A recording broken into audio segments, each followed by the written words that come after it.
बिस्मिल्लाहिर्रहमानिर्रहीम। Bar council के अंदर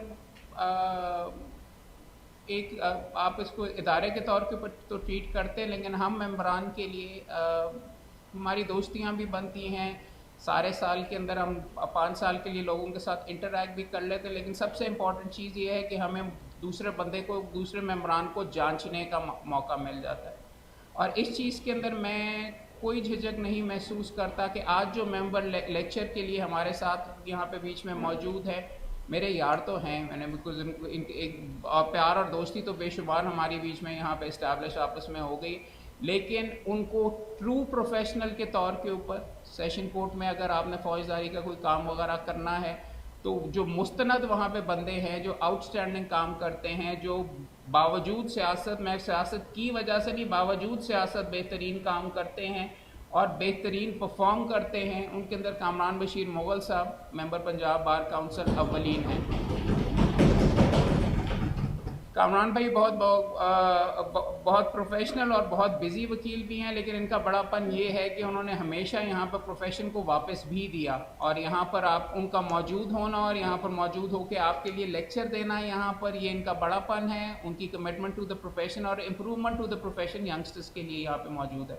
तो पंजाब बार काउंसिल की legal education committee, Punjab bar council की सेमिनार एंड सिंपोजियम कमेटी और तमाम दोस्तों की तरफ से हमारे लिए बहुत बड़ा ऑनर है कि आज हमारे दरमियान कामरान बशीर मुगल साहब मौजूद हैं, जो कि आज लेक्चर देंगे एक बहुत इंपॉर्टेंट टॉपिक पे, जो कि आपकी वकालत की इब्तदा के अंदर इब्तदाई सालों में प्रॉबली 489F, जिसके ऊपर हमारा दूसरा लेक्चर है, उसके साथ कमाई के पॉइंट ऑफ व्यू से प्रॉबली सबसे इम्पॉर्टेंट टॉपिक है। 22A 22B की पटिशन क्या होती है, जस्टिस ऑफ पीस क्या चीज़ होती है, उसके बारे में आज बात करेंगे कामरान बशीर मुगल साहब। Welcome sir. औज़ुबिल्लाहि बिस्मिल्लाहिर्रहमानिर्रहीम। अल्लाह ताला का मेहरबानी है, शुक्र है अल्हम्दुलिल्लाह कि आपके सबके दरमियान मौजूद हैं। सबसे पहले अहमद भाई का बहुत शुक्रिया। अहमद क़य्यूम साहब बहुत ज़्यादा मोटिवेशन है इनके अंदर और इन्होंने बार कौंसिल को वाकई एक बार कौंसिल जो एक हकीकी मायनों में होनी चाहिए, इन्होंने अपना भरपूर किरदार अदा किया है। लोगों को, दोस्तों को एजुकेट करना। हमारे यहाँ पहले की बार कौंसिल्स का जो ट्रेंड था वो थोड़ा सा ख़राब था मेरी नज़र में। अहमद भाई को अब देख के आज इस बार कौंसिल में और पिछली बार कौंसिल में डिफरेंस जो है वो मेरी नज़र में सिर्फ अहमद क़य्यूम है। और अहमद क़य्यूम ने अपने दोस्तों को अपने साथ, मेरे जैसे भाइयों को भी अपने साथ लगा के प्रोफेशनली बार जो कोर्सेज़ हैं आपके साथ जो हो रहे हैं, हमें अब कोई बाहर से बंदा पूछता है तो मैं उसमें ये कहता हूँ कि यार हम लोग कोशिश करते हैं कि लोगों को, दोस्तों को लीगल एथिक्स बता दें। अगर कुछ नहीं दे सकते तो लीगल एथिक्स आ जाए ना वकील को, तो वकील आगे जाकर अपने अल्फाज से, प्यार से, लीगली वो चीज़ें जो लोग गेन नहीं कर पाते वो केस में जीत जाता है। जजेस को भी यही कहा जाता है कि जो वकील आपको इज़्ज़त दे वो भी आपको इज़्ज़त देते हैं। मकसद हमारा सिर्फ बार कौंसिल में आने का ये था कि बेहतरी की तरफ कोई स्टेप लेके जाएं। बार कौंसिल के इमेज को जो ख़राबी पैदा हो गई थी उसको बेहतर करने की कोशिश की जाए। तो ये कोर्सेज़ और ये जो लेक्चर्स अहमद भाई ने शुरू किए हैं और बल्कि सारे मेंबर्स को साथ पार्टिसिपेट करवाते हैं, इनकी ये मेहरबानी है। यही बार कौंसिल को, बार कौंसिल का असल मायने देते हैं। तो हमारी सारों की यही कोशिश है। तो आज के टॉपिक जो है वो मुझे अहमद भाई ने सजेस्ट किया कि क्या कहते हैं, मैंने कहा जी जो आप फरमाते हैं। तो 22A 22B की ऊपर जो है वो मेरी लेक्चर को उन्होंने मेरी ड्यूटी लगाई। तो कोशिश करूँगा कि इसके अंदर जो चीज़ें हैं वो सारी आप तक पहुँचाई जाएँ और कवर हो जाए। बेसिकली ये 22A 22B जो है, ये जस्टिस ऑफ पीस का जो आइडिया है, ये ब्रिटेन जो है उन्होंने ये वहाँ पे इंट्रोड्यूस करवाया। ये कोड ऑफ क्रिमिनल प्रोसीजर 1989 जो है, ये हमारी तो बनाई नहीं हुई, ये बनाई भी उनकी हुई थी। असल प्रॉब्लम उन्होंने यहाँ पे जो रूल किया, तो उसमें यहाँ पे जो प्रॉब्लम उनको नज़र आई, उन्होंने अपने तौर पे सारी चीज़ें ये इस CRPC में और PPC में डाल दी। तो मगर अमेंडमेंट्स की ज़रूरत साथ साथ चलती रही, अमेंडमेंट होती रही, क्योंकि with the passage of time हर कानून के अंदर कोई ना कोई सिकम रह जाता है। सोसाइटी जब इम्प्रूव होती है तो आप सोसाइटी में बहुत सारी चीज़ें आगे ऐड करते हैं। तो ये एक नई अमेंडमेंट जो है ये 21 नवंबर 2002 को ex officio justice of peace in Pakistan जो है ये की गई। इसमें बेसिक जो एम था, इन्होंने कहा कि मुकन्ना ने ये सोचा कि बहुत सारा जो बर्डन है वो हाई कोर्ट पे है। हाई कोर्ट के अंदर पुलिस के ख़िलाफ़ रिट्स हैं, पुलिस जो है अकॉर्डिंग टू लॉ काम नहीं कर रही, पुलिस की जो एक्सेस है वो जो लोगों को हरासमेंट है और लोगों को बिला वजह पकड़ लेना, इसका लोड है जो हाई कोर्ट के ऊपर है। इन्होंने हाई कोर्ट ने अपनी पावर डेलीगेट की सेशन जजेस के पास, और सेशन जजेस के पास ये पावर दे दी कि जी यहाँ पे जो पुलिस के ख़िलाफ़ कंप्लेंट्स हैं, जो एफआईआर नहीं कर रहे, या कोई बंदा पुलिस स्टेशन से ग्रीव्ड होकर कहाँ जाता है, वो हाई कोर्ट में आके रिट पिटिशन जो है वो फाइल करता है, और उसमें आगे वो वहाँ पे बहुत लोड है। तो ये जो पावर उन्होंने देखी तो इसको डेलीगेट कर दिया सेशन जजेस के पास। बेसिकली ये 3 पॉइंट्स के ऊपर जो है 22A 22B घूमती है। हमारा डेलीवेंट जो है ये जस्टिस ऑफ पीस के मकसद मुकन्ना के कुछ और हैं थे, जैसे कि कराची में और हमारे यहाँ लाहौर में डिफरेंस है। जस्टिस ऑफ पीस वहाँ पे एक आम वकील को भी लगा दिया जाता है, वो भी लोगों के काम करता है as a justice of peace, police के ख़िलाफ़ कंप्लेंट सुनता है, और जो पावर्स उनको दी गई हैं उसके ऊपर वो काम करता है, अटेस्टेशन डॉक्यूमेंट्स की करता है। और भी कई जो अपना मुकन्ना कहती है कि यहाँ पे बदअमनी है, वहाँ पे जाके अपना रोल प्ले करता है। मगर यहाँ पे बेसिकली जो हमें हमारी प्रैक्टिस का जो हिस्सा बना दिया गया 22A 22B के साथ, वो ये कि जो यहाँ पे वो 22A 6 जो है वो हमें रेलेवेंट करती है। 6 जो है वो 22A 6 ही के ज़रिए हम अपनी प्रैक्टिस में पिटिशन्स फाइल करते हैं। जब कोई पुलिस स्टेशन के जाता है, कोई बंदे अग्रीव है सोसाइटी का, तो वो जाता है पुलिस स्टेशन और पुलिस वाला उसकी एफआईआर दर्ज नहीं करता, तो वो उसके पास एक रेमेडी आती है जो हमारे पास आता है। तो हम कहते हैं कि वो जो पुलिस की ना करने की वजह है वो हम आपको रिट के ज़रिए सेशन कोर्ट में आपको उसका ऑर्डर लेकर दे देते हैं। तो वो जो रिट का ऑर्डर लेके देना है, वो direction to the police officer to register the case under section 154, ये इस चीज़ के ऊपर वो 22A 22B को कंसंट्रेट करेंगे आज हम बेहतरीन तरीके से। तो ये होता है कि 22A 22B में पहले तो बहुत सारी पावर्स दे दी गई जो यहाँ पे एप्लीकेबल नहीं। जजेस ने जो बीच में 3 चीज़ें लिखते हैं, आप अगर उसकी वर्ड देखें कि मैं आपको 22A 22B के वर्ड बताता हूँ। हाँ,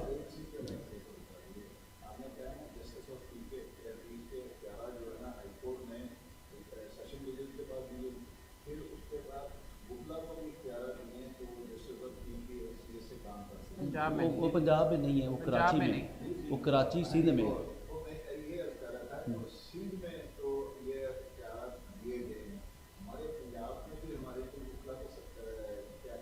नहीं नहीं, किसी यहाँ पे सिर्फ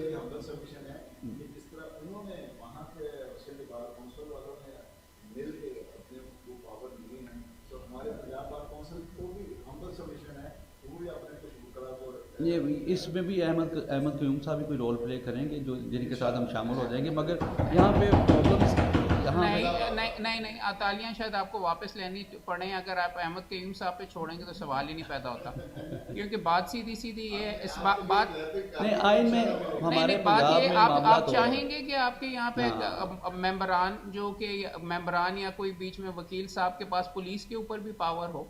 बात तो आपके सामने ये है कि इस बिल्डिंग के अंदर चंद ओहदेदारान ऐसे रहे हैं जिनका बीच में सामने तस्वीरें अभी तक लगी हुई हैं, जाली डिग्रीज के ऊपर बंदूकों के साथ फिरते हैं। तो आप चाहेंगे कि जी जो उन जोर के मुताबिक आता है वो वाली पावर यहाँ पे दे दी जाए कि हम पुलिस को कहते रहें कि जी फलां बंदे को पर करके, तो फिर तो यहाँ पे दुकानदारी शुरू हो जाएगी कि जी फलां पे पर्चा करवाना है, मेंबरशिप करा दो। ये वाली कई चीज़ें पावर्स आपको नहीं लेनी चाहिए अपने पास।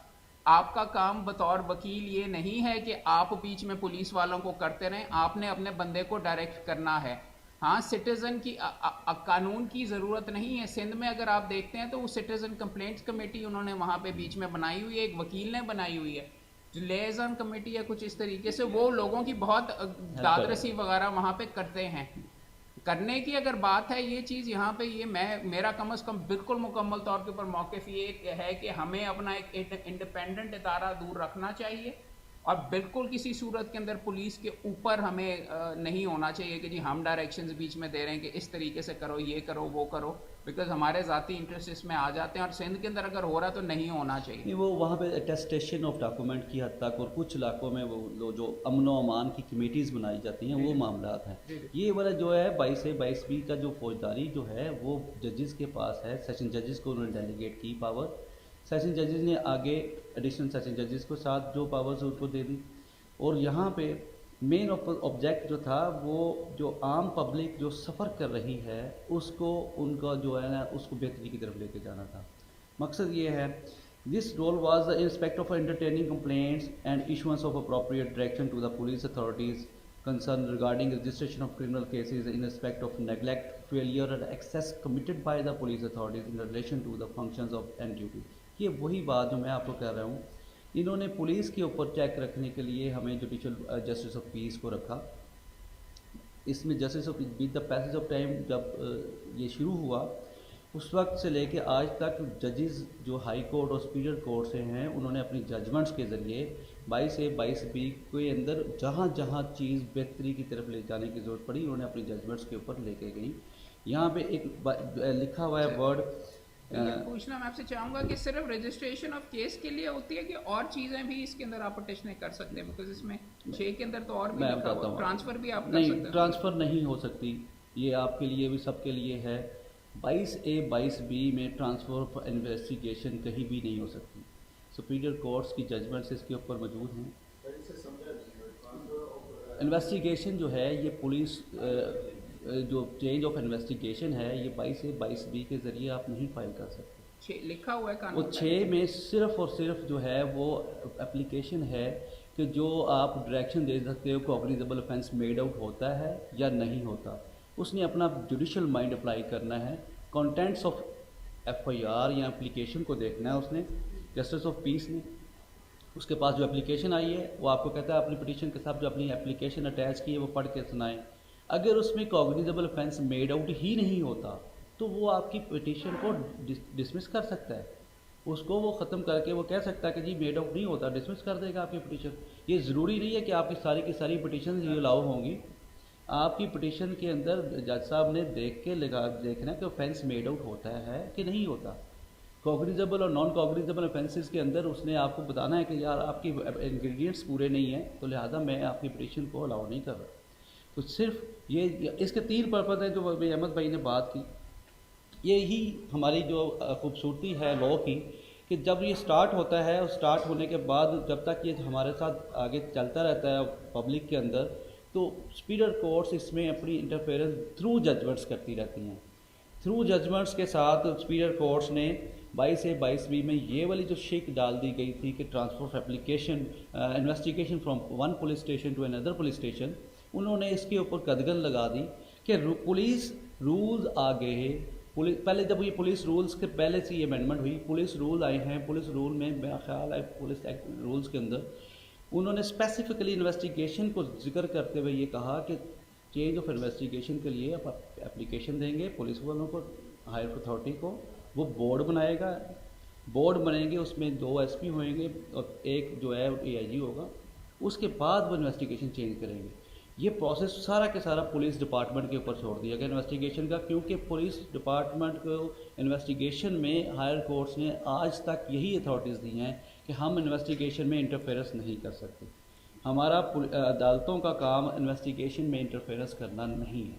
तो ये बड़ी क्लियरिटी है इस चीज़ के अंदर कि रिट होगी।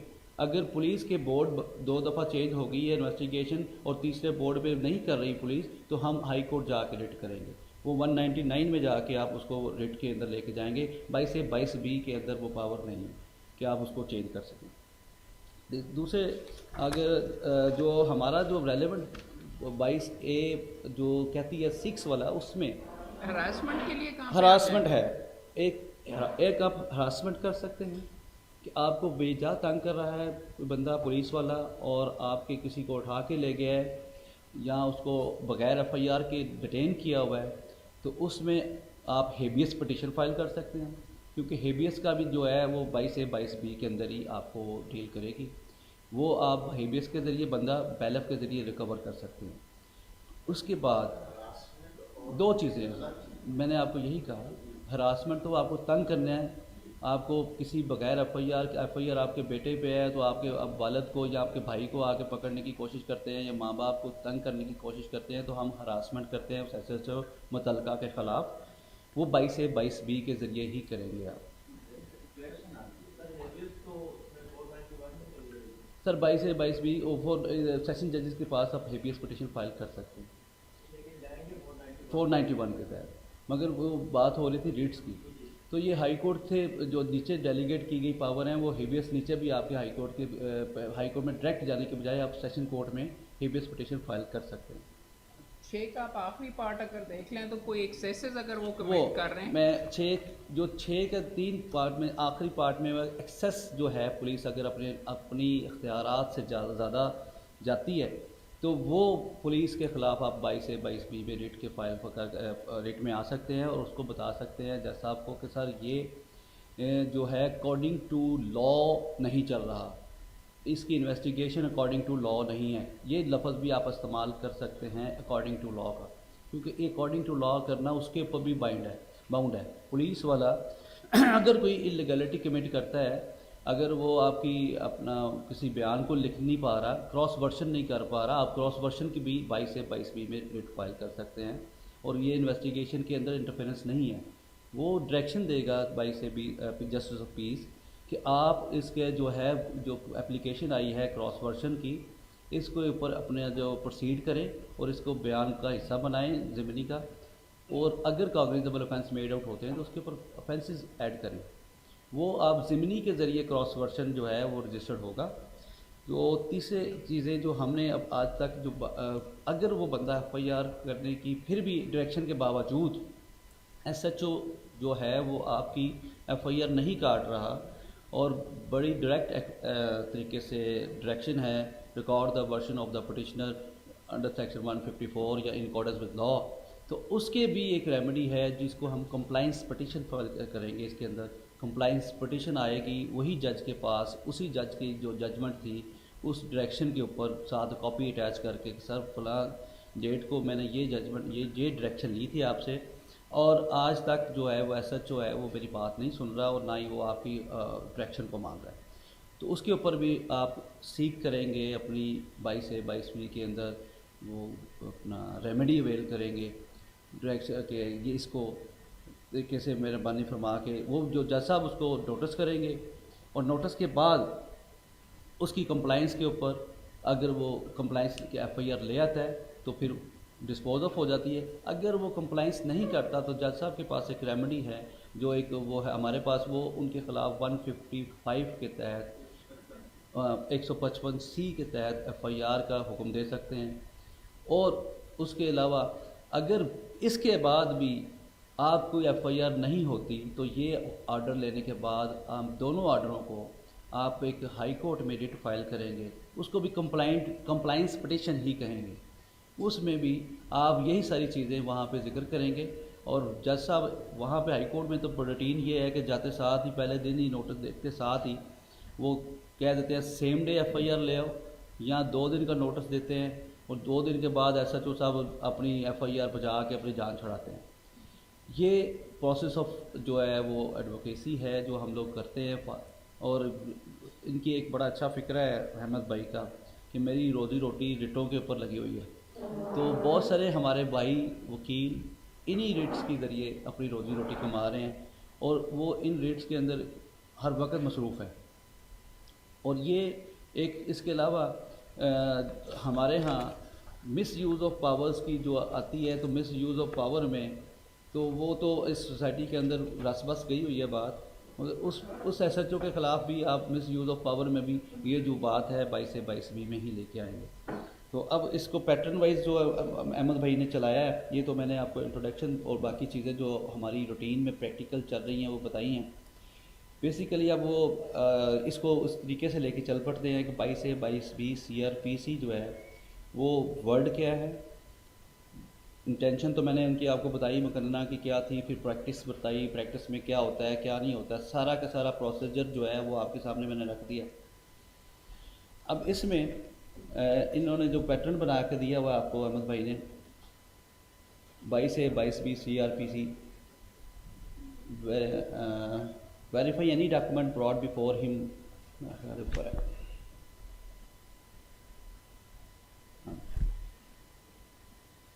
Power of justice of peace.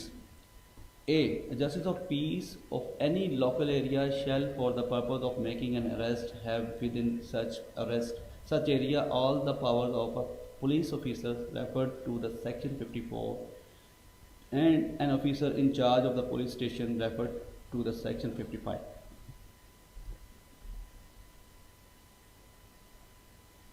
Number 2 है justice of peace making an arrest in exercise of any power under subsection 1 shall forthwith take a cause to be taken the person arrested before the officer in charge of the nearest police station and furnish such officer with the report as to the circumstances of the arrest, and such officer shall thereupon rearrest the person. Number 3, justice of peace for any local area shall have power within such area to call upon any member of the police force on duty to aid him A. in taking or preventing the escape of any person who has participated in the commission of any cognizable offence, or against whom a reasonable complaint has been made or credible information has been received or reasonable suspicion exists of his having so participated, and B. in the prevention of crime in general and in particular the prevention of a breach of a peace or a dispute of a public tranquility. Number 4, wherever a member of the police force on duty has been called upon to render subsection 3, such call shall be deemed to have been made by a competent authority. Number 5, a justice of peace for any local area may, in accordance with such rules as may be made by the provincial government, issue a certificate as to the identity of any person residing within such area. ये जो powers delegate करते हैं ना, ये वाली है।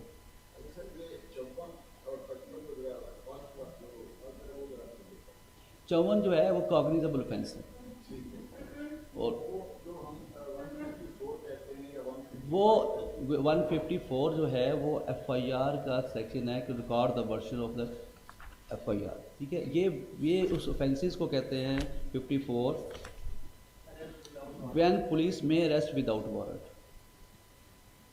Warrant के बगैर जब आपको पुलिस पकड़ सकती है, उस सेक्शन 54 को उसमें सारी पावर्स दी गई हैं, उसमें सारी 4, 6, 7, 9 चीज़ें बताई गई हैं कि उन किन हालात में ये चीज़ें हो सकती हैं। और वो जो 55 arrest of vagabond habitual robbers etcetera, ये दोनों सेक्शन का उसमें बताया गया है कि ये उनका इंचार्ज जो होएगा उसको उसकी पावर जो है उसको डेलीगेट की गई, इसका मकसद ये है। 154 जो है वो FIR का है सेक्शन, उसके ज़रिए FIR दर्ज होती है। अब ये मैंने आपको बताया कि 5 तक जो है वो हमारे रेलेवेंट हैं। 6 जो है 22A6 जो है, an ex officio justice of peace में issue appropriate direction to the police authorities concern on a complaint regarding number 1 non registration of criminal case, number 2 transfer of investigation from one police officer to another, and number 3 neglect, failure, excess committed by a police authority in relation to its functions and duties।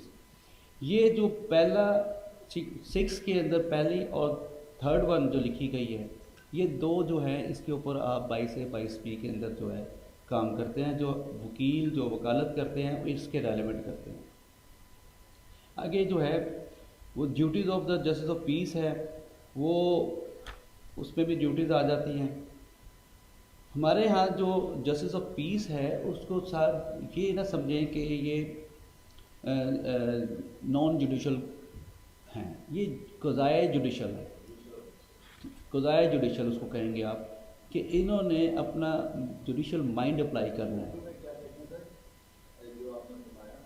क़ज़ाए लिखते हैं वैसे तो, वो mix कह लेना, क़ज़ाई को कहते हैं कि जी उसमें जुडिशल पावर के साथ बाकी एडमिन पावर भी साथ लगा दी गई है। तो इसके अंदर आज सब वो बात ये है कि 22 से 22B को सिर्फ हाई कोर्ट ने अपनी जो रश है उसको कम करने के लिए, बर्डन को कम करने के लिए, और वकला की वहाँ पे जो तादाद एक कमरे में 100 200 वकील हजरात हमारे 22 नीचे जो लगी होती हैं वो सारी उधर ऐड हो जाती थी, तब उन्होंने ये डेलीगेट की हैं पावर। अब इसके बाद अगर हम लोग अपना जो मेरा पैटर्न है उसके साथ चलें, मैंने जजमेंट्स भी रेफ़र किए हैं साथ साथ, और जजमेंट्स में हर साल अभी जो लेटेस्ट जजमेंट आई 2016 की सुप्रीम कोर्ट की जजमेंट जो है वो इसके ऊपर लैंडमार्क जजमेंट कहलाती है।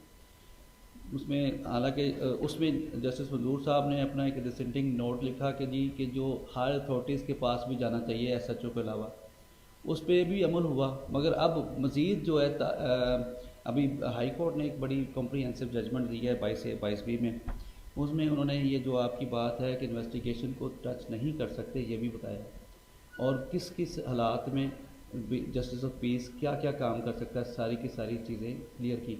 मुकन्ना के साथ साथ जुडिशल जो है वो रोल बड़ा अहम है।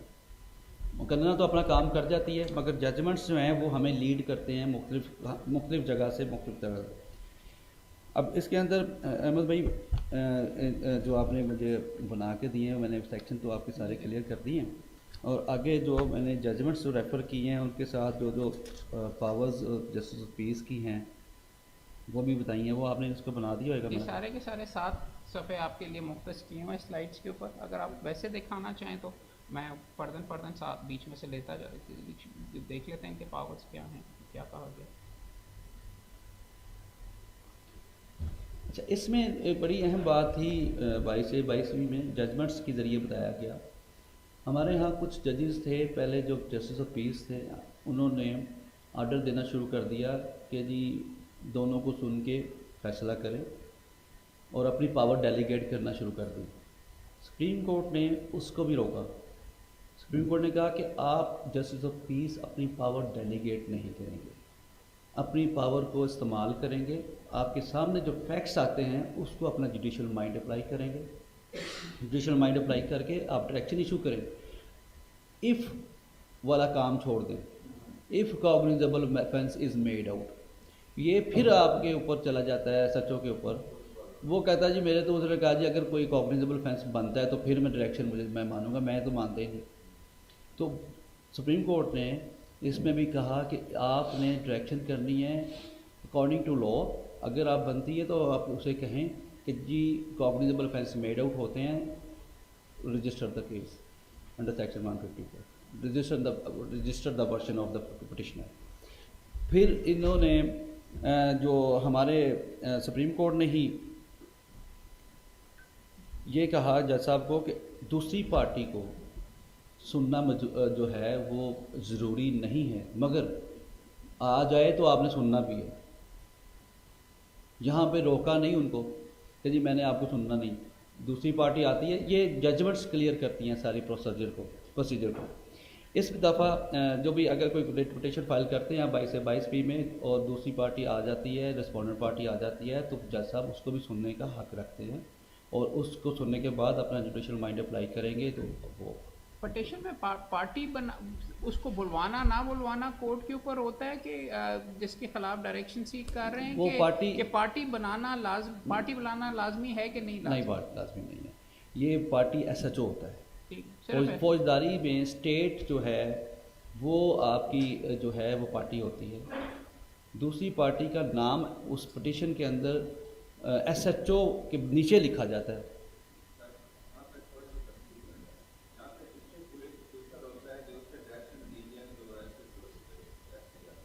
वो पुलिस ही है ना,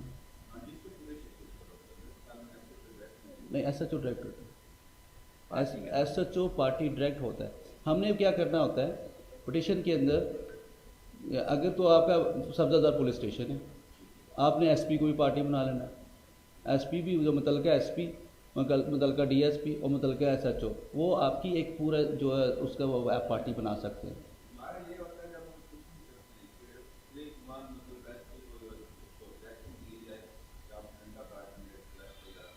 नहीं, ऐसे नहीं होता। पिटीशन में आपने हमेशा उस बंदे को पार्टी बनाना है। एक ये कानून है, दूसरा कानून ये है डीपीओ के बारे में आप कहते हैं हमने सीसीपीओ को भी पार्टी बनाते हैं, ये भी कह देते हैं कि जनाब जो मुतलका एसएचओ है उसको आप हदायत कर दें, मगर उसने डायरेक्शन एसएचओ को देनी है।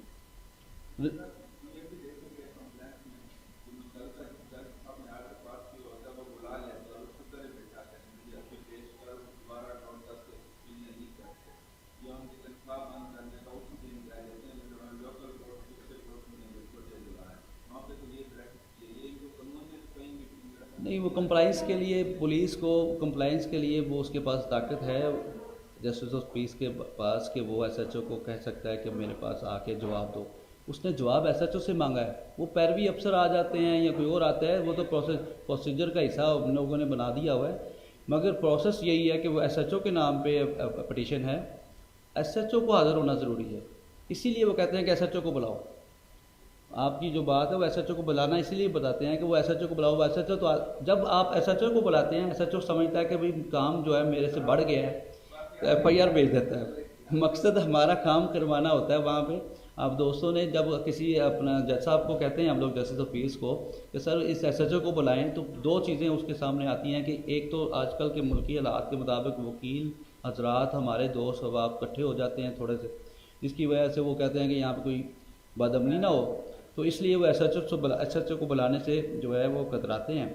दूसरे नंबर पे मैंने अभी यही बात आपको कही है कि जब हमने अपने एथिक्स नहीं लिए ना, लीगल एथिक्स नहीं लिए, तो उस वजह से बदअमनी और नीचे वाक़यात होते हैं, वो इक्का दुक्का ही हैं। मगर इसकी वजह यही है कि जब आप लोग लेक्चर लेते हैं, आप लोग दोस्तों को सीनियर्स को अपना उस्ताद मानते हैं, उनसे सीखते हैं, आज तो वो ये काम नहीं करते जो लड़के सीख के जाते हैं। आजकल ट्रेंड ये पकड़ लिया गया कि लोग दोस्त अब आप कॉलेज से ही आते हैं और कॉलेज से ही ग्रुप बना लेते हैं और कॉलेज से ही पॉलिटिक्स को इस्तेमाल करते हैं, और कॉलेज में बगैर उस्ताद के ही आप जज साहब के पास जाके आर्गूमेंट किए बगैर ही कहते हैं जी एसएचओ ने बुलाओ तो जी मैं से ये करना है तो वो करना, जिसकी वजह से बदअमनी होती है। वो जो आप फरमाते हैं छोटे शहरों में ये इस तरीके से वो चीज़ें ख़राब हो रही हैं, मगर मकसद बुलाना एसएचओ का ही है, क्योंकि एसएचओ ही आपकी मेन पार्टी है और आपने उसके खिलाफ ही पिटीशन फाइल की हुई है। अब मैंने वो जजमेंट्स की बात कर रहा था सर, आप ये 22 से 22वीं की पटिशन आप सेशन कोर्ट में एग्जैक्ट ज़रा बताइए कि कहाँ पे जमा करवानी है, और क्या ये दुरुस्त है कि मुख्तलिफ जज साहबान मुख्तलिफ थानों के लिए हुए हैं, उन्हीं के पास जाते हैं कि कहीं भी लग सकते हैं? प्रोसेस ये है कि आपने सबसे पहले तो जो कॉपी है, जो एफआईआर करवाने की एप्लीकेशन है, वो अपने क्लाइंट से कहना कि किधर है, वो एप्लीकेशन आपको दिखाएगा। आपने उसको कहना कि ये आपने पुलिस स्टेशन जो जमा करवाई है उसका डायरी नंबर किधर है, वो डायरी नंबर भी आपको दिखाएगा जी ये मुझे रिसीविंग दी है उन्होंने। उस रिसीविंग को और उस एप्लीकेशन कापी को आपने मेन पिटीशन जो आपने इंग्लिश में ड्राफ्ट करनी है या उर्दू में ड्राफ्ट करनी है, उसके बाद फाइलिंग करने के बाद उसका एफिडेविट लगेगा उस बंदे के साथ, पिटीशन के साथ, पिटिशनर का, और आपका वकालतनामा लगेगा। और कोई अगर मज़ीद कोई डॉक्यूमेंट आपको रिक्वायर्ड हैं, जो अगर कोई मेडिकल है हुआ है किसी जगह पे, तो उसका मेडिकल वगैरह भी आप साथ अटैच करेंगे। ये पिटीशन आप तैयार करने के बाद सबसे पहले डायरी ब्रांच लगाई गई है सेशन कोर्ट के अंदर। डायरी ब्रांच है सेशन कोर्ट में, आपने जाकर भी आपके क्लर्क ने वो डायरी ब्रांच में पिटीशन जमा करवानी है।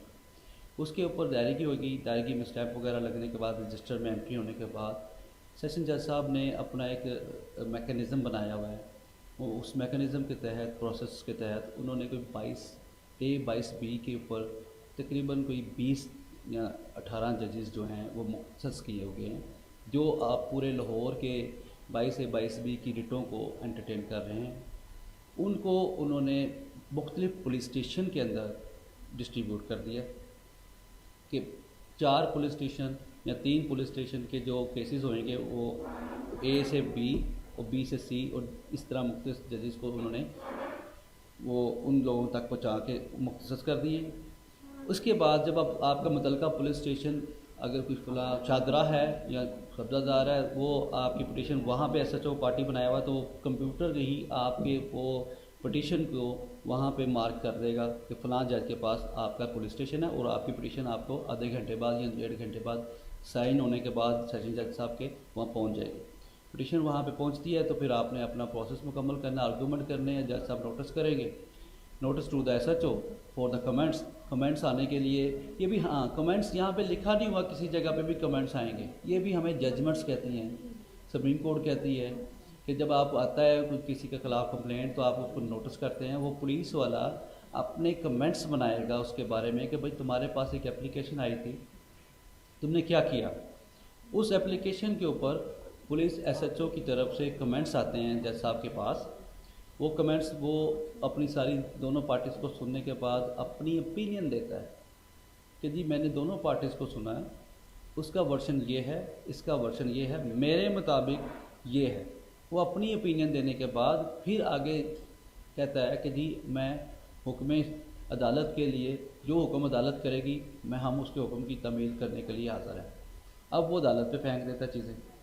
जब कमेंट्स आते हैं, जब कमेंट्स के बाद फिर आपने आर्गूमेंट करने हैं, आर्गूमेंट के बाद जज साहब ने कमेंट्स पढ़ने हैं, कमेंट्स के बाद एप्लीकेशन आपकी जो भी डिसाइड करना है अपना जुडिशल माइंड अप्लाई करेंगे। वो रिट को अलाउ करते हैं या डिसमिस करते हैं, ये उनकी अपनी वो अकॉर्डिंग टू लॉ प्रोसीजर होगा। ये जो आपका अगर हम कंप्लेंट अगर हम किसी पार्टी की तरफ से जिसके खिलाफ पर्चा हो रहा है और हमें पता चल गया, हम चले गए, किन ग्राउंड्स के ऊपर हम ये रुकवा सकते हैं? अच्छा, क्या बहस करनी पड़ेगी कि अच्छा अगर तो ऑर्डर आपका नहीं हुआ, अगर दो कंडीशंस हैं। पहले कंडीशंस है कि आप पहुंच जाते हैं, आपको पता चल गया SHO की तरफ से कि जी दोनों पार्टीज़ को बुलाया, आपके खिलाफ रिट हुई है, क्योंकि उसने दोनों पार्टीज़ को बुला के सुनना है। जब नोटिस का लफ्ज़ गया उनके पास, वो दूसरी पार्टी पुलिस स्टेशन से निकल के अगले दिन जब भी अदालत में तारीख लगी है तो वो जहाँ पे जाके अपना पावर ऑफ अटॉर्नी सबमिट करवाएगी किसी वकील साहब के ज़रिए। वहाँ पे आप अपना वर्शन देंगे, जो वर्शन आपने SHO को दिया है वही सेम, या जो भी आपका मकसद है वो आप जज साहब को भी बताएंगे, सर ये मेरे ख़िलाफ़ गलत है, ये एलिगेशन गलत है, ये चेक जो है मेरे इसने जो चेक का है या कोई और प्रॉब्लम है या कोई लड़ाई झगड़े का है कि मेरे पे इसने हमला किया, मैंने इस पर हमला नहीं किया, ये जो चेक है ये चोरी का है, मैंने चोरी की FIR करवाई हुई है। जज साहब ने इसीलिए तो नोटिस करके उससे पूछा है SHO से कि भाई तुमने इसके खिलाफ जो एप्लीकेशन आई है क्यों नहीं प्रोसीड कर रहे, मुझे अपने कमेंट्स दो। उस कमेंट्स के ज़रिए वो दूसरी पार्टी अगर आ जाती है तो वो अपना वर्शन देगी, वहाँ पे अपने आर्गूमेंट देगी, अपना सबमिट करवाएगी सारा कुछ। फिर जज साहब अपना जुडिशल माइंड अप्लाई करेंगे तो जो भी पिटीशन का फैसला होगा वो अकॉर्डिंग टू लॉ चला जाएगा। ये इसका जवाब है।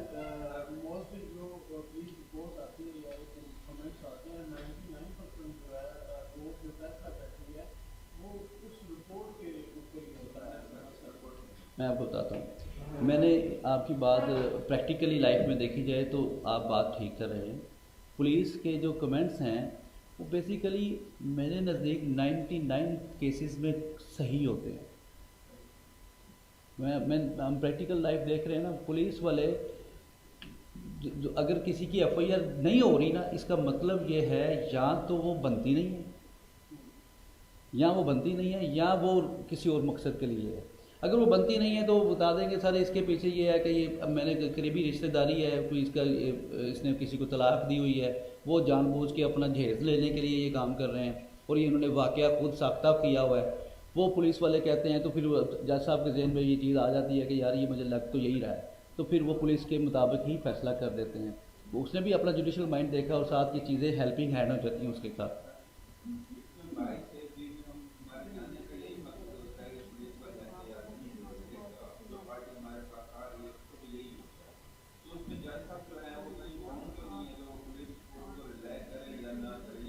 नहीं,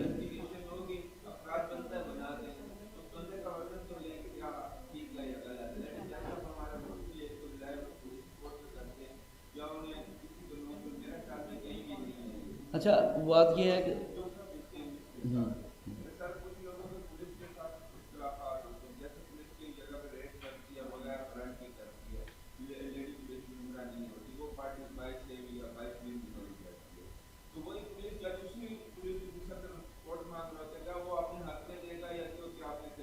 उसमें नहीं, आप इसके देखें, इसकी भी रेमेडी है। इसकी रेमेडी है, अगर वो जज साहब ने ऑर्डर किया है तो मैंने यही बात अगली चलने लगा था, अगर वो उसने पुलिस वालों को छोड़ दिया तो उसके अगेंस्ट, उस ऑर्डर के अगेंस्ट आप जस्टिस ऑफ पीस के बाद ऊपर जाएंगे हाई कोर्ट में, वो जस्टिस ऑफ पीस उस पर पार्टी बनाएंगे आप उस ऑर्डर को, उस जज को भी आप पार्टी बनाएंगे। जब हाई कोर्ट में रिट जाती है, अगर अहमद भाई का दूसरे सवाल का जवाब ये था अगर वो आर्डर जज साहब ने नीचे से आपके ख़िलाफ़ कर दिया है तो आपने उस आर्डर की कॉपी पकड़ के, टेस्टेड कॉपी लेके उसकी रिट पिटीशन बनानी है हाई कोर्ट के लिए। उस रिट में जाके आपने सस्पेंशन सीक करनी है, सीएम साथ एक लगा के मेन पिटीशन के साथ कि जी मीन वाइल जो ये आर्डर हो गया है मुझे सुना नहीं गया, या इस आर्डर में मैकेनिकली और इलीगैलिटी है, इन्होंने आर्डर ठीक पास नहीं किया, तो इसको मीन वाइल सस्पेंड कर दें।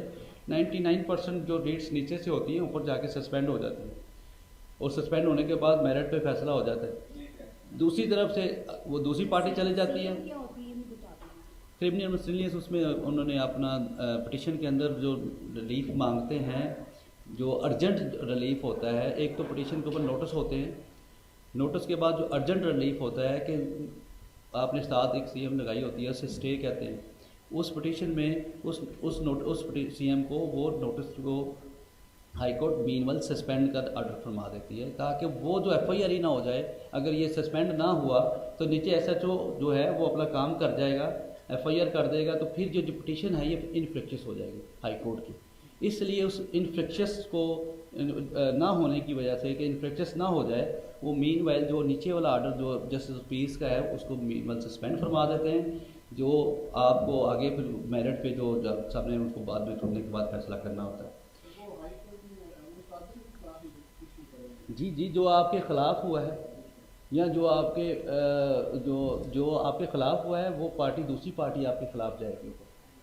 अगर आपकी एफआईआर नहीं हो रही तो फिर आप जाएंगे जी ना मेरी कंप्लाइंस करेंगे, आप भी हाईकोर्ट का राइट रखते हो जाने का।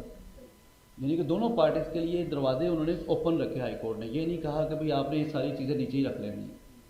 हाईकोर्ट ने फिर वो सारी चीज़ें अपने पास भी। अब यहाँ पे कुछ पिटिशन्स जो हैं जो जिस तरीके से 22A 22B है, पहले डायरेक्ट भी फाइल कर देते थे लोग।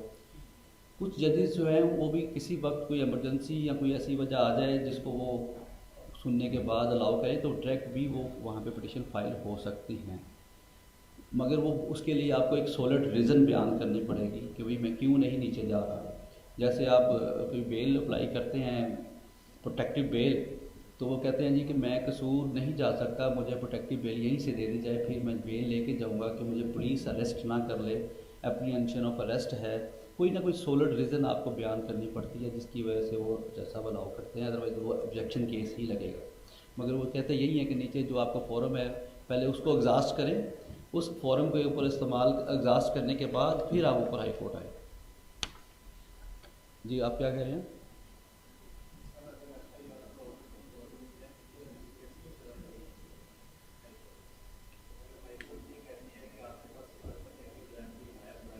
तो आप प्राइवेट कंप्लेंट करेंगे फिर हाई कोर्ट। तो बहुत सारी चीज़ें हाई कोर्ट कहती है कि आप प्राइवेट कंप्लेंट करें, मैंने लिखना नहीं, बाज़ औक़ात लिखते भी नहीं है कि भाई आप प्राइवेट कंप्लेंट करें, आप विड्रॉ करें, आपका नहीं बनता।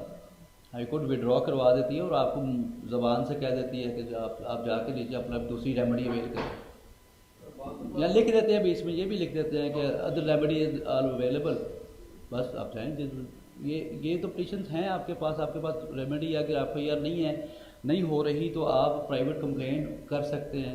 प्राइवेट कंप्लेंट आपका राइट है, उसको आप कोई रोक नहीं सकता, मगर उसमें भी आपको वहाँ पे जाके सॉलिड रीजंस और अपने आर्गूमेंट्स के ज़रिए उसको एक्सेप्ट करवाने में सारी चीज़ें बयान करनी पड़ेंगी।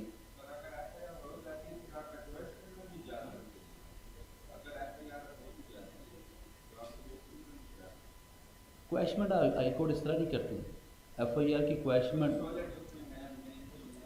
एफआईआर कहती है, एफआईआर अगर हो जाती है तो क्वैशमेंट के कानून को भी उन्होंने लिमिटेड कर दिया है।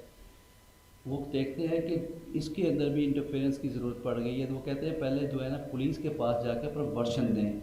अगर आप सच्चे हैं तो आप पुलिस में जाकर पहले अपना वर्शन दें। पुलिस हो सकता है आपको डिस्चार्ज कर दे, पुलिस के पास तो रेमेडी है डिस्चार्ज करने की।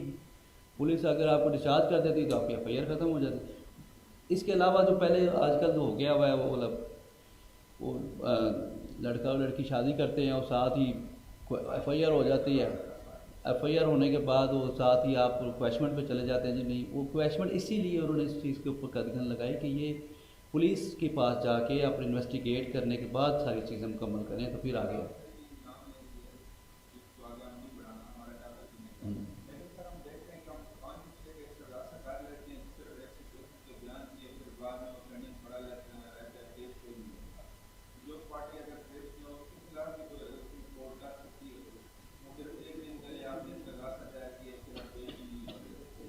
पहले तो इस्तगासा को लोग अदम पैरवी खारिज नहीं हुआ करते थे, ठीक है, अभी भी वही काम चल रहा है, मगर ये है कि पुलिस उसको कोर्ट जो है उसको एक्सपीडाइट करके उसको मेरिट पे डिसाइड कर सकती है, मेरिट पे डिसाइड कर देगी, अगर नहीं बनता तो डिसमिस कर देगी।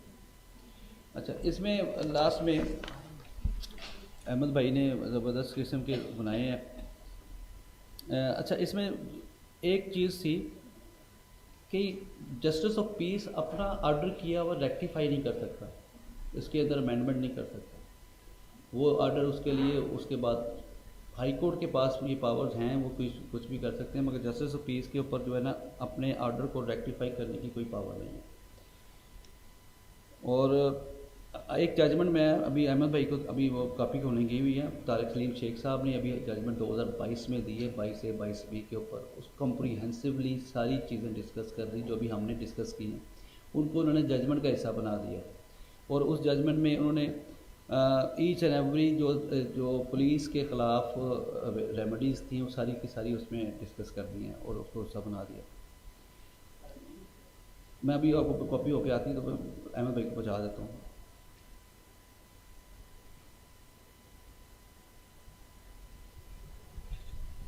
इसके ऊपर सेकंड FIR की बात हो रही थी किसी जगह पे। जी सर।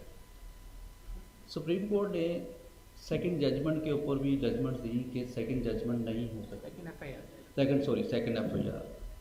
सेकंड FIR की बात थी। तो उसमें पहले 2009 में एक FIR BLD 2009 लाहौर में वो इस तरह की एक रिपोर्टेड जजमेंट आई कि पुलिस के under the law police is required to bring same on record and there proceed there in accordance with the law. If such right is denied by the police investigation officer, the remedy available under section BIABB cannot be jeopardized merely because previous FIR has been recorded has been investigated। वो इसीलिए वो कहा कि पहले FIR हो गई हुई है, उस FIR के अंदर आप अपनी इन्वेस्टिगेशन में जाके शामिल हों, अगर कोई नई चीज़ भी आती है तो अगर आपने अपना क्रॉस वर्शन अपना कर लें। एक वाक़े के मतलब 2 FIR नहीं हो सकती, एक वकूए के मतलब। वो कुछ प्रेसिडेंट बन गई बेनज़ीर मर्डर केस में कि 2 FIR हो गई मुर्तज़ा भट्टो के, और उसमें बाद में सुप्रीम कोर्ट ने भी रेक्टिफाई किया कि वर्शन को उसी वर्शन में शामिल किया जाए जिस जगह पे वो पहली FIR मौजूद है, उसके बाद अगली कार्रवाई की जाए।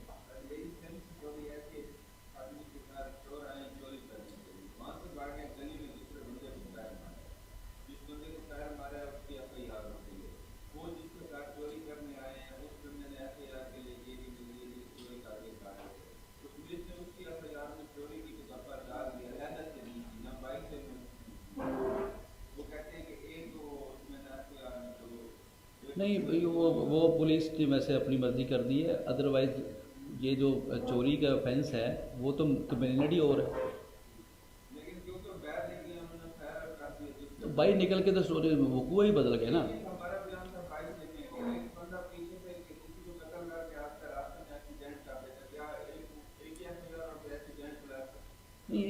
ये जो देखें ये चेन ऑफ इंसिडेंट्स हैं, चेन ऑफ इंसिडेंट्स के अंदर आपने यहाँ पे आज इस कमरे में जो वाक़या किया है या वकूआ किया है, इसकी FIR एक सेपरेट चीज़ है। भाई जाके आप कोई जो मर्जी करें, आपका तो लहदा वकूआ बन जाएगा ना।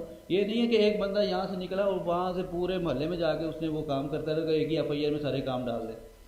हर वकूए की हर जगह पे हर प्रेसिडेंट चेंज है। आपने यहाँ पे जो एक्ट किया है वो यहाँ पे आपकी एविडेंस है, बाहर जाके करेंगे हमें तो नहीं पता बाहर क्या कर रहे हैं, हम किस तरह आपको यानी कि वही FIR में शामिल कर सकते हैं।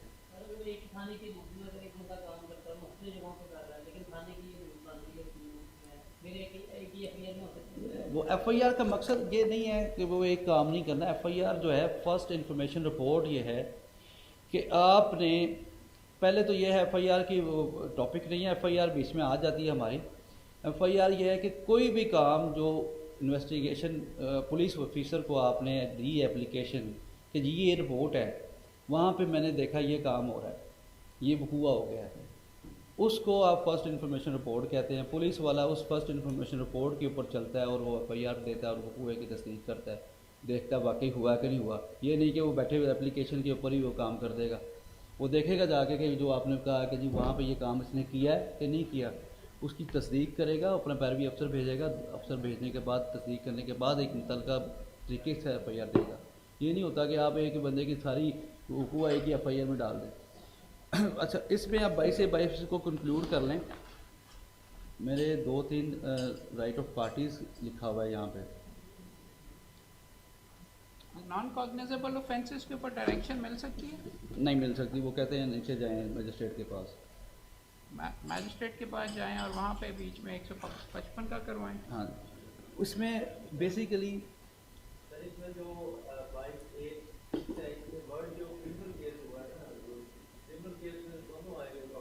वो 50 इसमें उन्होंने कॉग्निजेबल ऑफेंस लिखा हुआ है। जो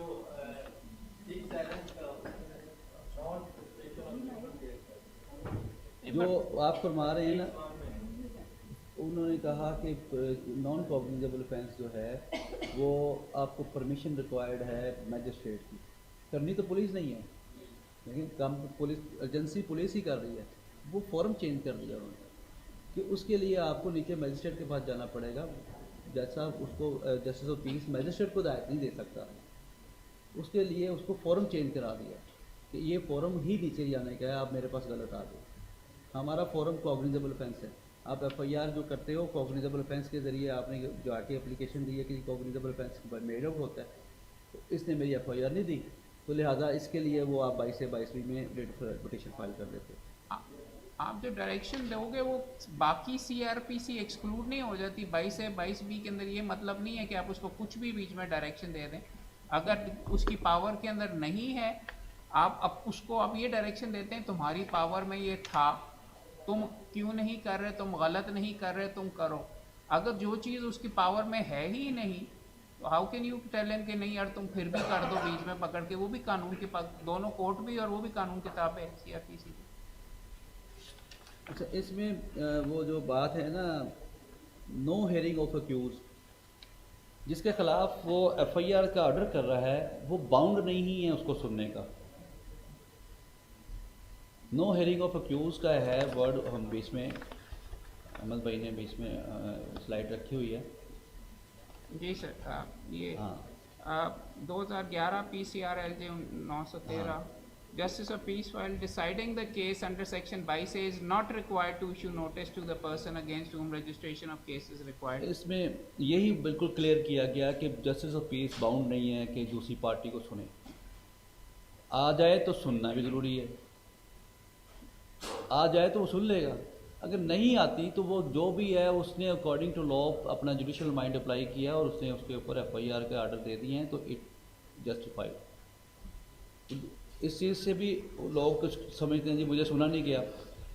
अगर तो वो मौजूद था और नहीं सुना गया तो फिर तो ये आता है सस्पेंशन कराने के लिए बड़ा अच्छा आर्गूमेंट है कि सर मैं नीचे मौजूद हूँ मगर मेरे आर्गूमेंट नहीं सुनेंगे, तो ऊपर जाके जाते साथ आर्डर सस्पेंड हो जाता है।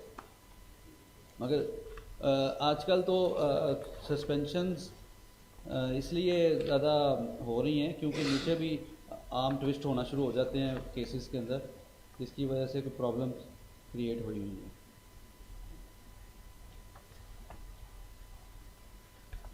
इसके अलावा मेरा ख्याल है सेक्शन 6 की हद तक तो हमने कंप्लीट कर ली सारी चीज़ें। ये एडमिनिस्ट्रेटिव और मिनिस्ट्रियल वाला क्या सिलसिला है?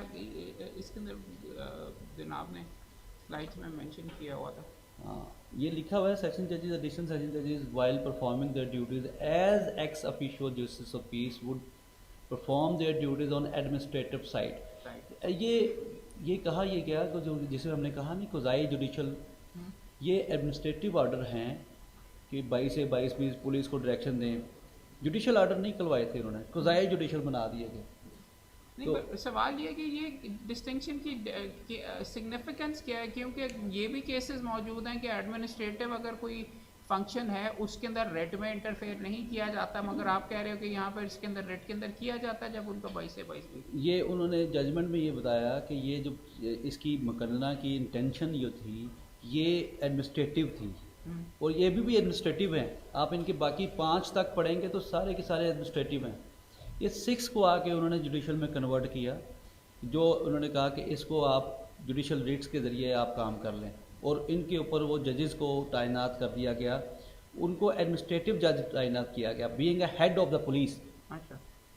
वो उन्होंने ये being head of the police बना के उनको पेश किया कि ये आप पुलिस के ऊपर ऑब्जर्वेटरी आ जाएंगे और हेड होकर काम करेंगे। अंडर सेक्शन 54 का जिक्र भी किया गया सबसे पहले। ये जो वर्ड आपने 55 और 54 पढ़ा, being head, police officer refer to the section 54 and officer in charge police station refer to and section 55। ये जस्टिस ऑफ पीस को उन्होंने बताया ये कि आप इनके बतौर हेड भी काम कर सकते हैं, इनको आप डायरेक्शन दे सकते हैं, इसलिए एडमिनिस्ट्रेटिव नेचर के तौर पर भी आप काम करेंगे। अच्छा, ये क्या आई मीन ये सिविल डिस्प्यूट और पुलिस वाले लिख देते हैं कि जी सिविल नेचर का ये डिस्प्यूट है, ये क्या सिलसिला है। मुकदमा अगर किया हो सिविल के अंदर, कोर्ट के अंदर, अगर हम फॉर एग्जांपल फिर से वही क्वेश्चन है कि जी आपके खिलाफ पर्चा करवाने की कोशिश कर रहे हैं, तो आपको सिविल सूट कर लेना चाहिए फ़ौरन, और उसके बाद फिर कोर्ट को दिखाएंगे जी ये सिविल कोर्ट के अंदर अच्छा, बीच में पेंडिंग है, मेरे पे पर्चा नहीं होना चाहिए। इसमें दो चीज़ें बड़ी क्लियर हैं अहमद भाई। मिसाल के तौर पे कि सिविल, मेरा और आपका सिविल सूट फाइल है, सूट फॉर स्पेसिफिक परफॉर्मेंस, मैंने आपने आपस में हमने कोई स्पेसिफिक परफॉर्मेंस का केस किया हुआ है, लिटिगेशन पेंडिंग है, मगर मैं फिर भी बहाना बनाता हूँ कि मेरे साथ तो इसकी सिविल लिटिगेशन पेंडिंग है, तो मैं कोई जुर्म कर जाऊँ, मैं अहमद भाई की गाड़ी चोरी करके ले जाऊँ, तो मुझे वो एफआईआर नहीं रोक सकता। एफआईआर होनी है उसके ऊपर, उसी ट्रांजैक्शन के बारे में, उसी ट्रांजैक्शन नहीं, उसी फ्रॉड के ऊपर। अब ये अगर उसी ज़मीन के मुताल्लिक़ कोई चीज़ चल रही है तो फिर हम उसके ऊपर प्ली ज़रूर लेते हैं कि सर ये उसी ज़रिए, ये सिविल लिटिगेशन के ज़रिए ही ये काम चल रहा है, ये वही आर्म ट्विस्ट करने के लिए एफआईआर करवाने की कोशिश की जा रही है, ये वकूआ मौजूद नहीं है। अगर वो 406 की एफआईआर करवाने की कोशिश करता है मेरे पे या तो आप किसी का भी, तो फिर वो एफआईआर का ऑर्डर नहीं देगा जज। उसके सामने जब ये कहेंगे कि ये वही प्रॉपर्टी के साथ जिसके साथ इसने एग्रीमेंट किया हुआ है, उसी प्रॉपर्टी की एफआईआर करवाना चाहता है और इसकी सिविल लिटिगेशन पेंडिंग है, तो फिर एफआईआर के ऑर्डर नहीं होंगे।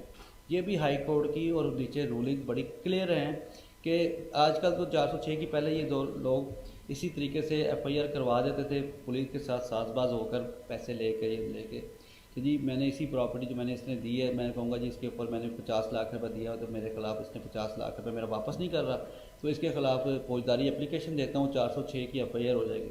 लोगों ने एफआईआर करवाई, हो भी रही हैं।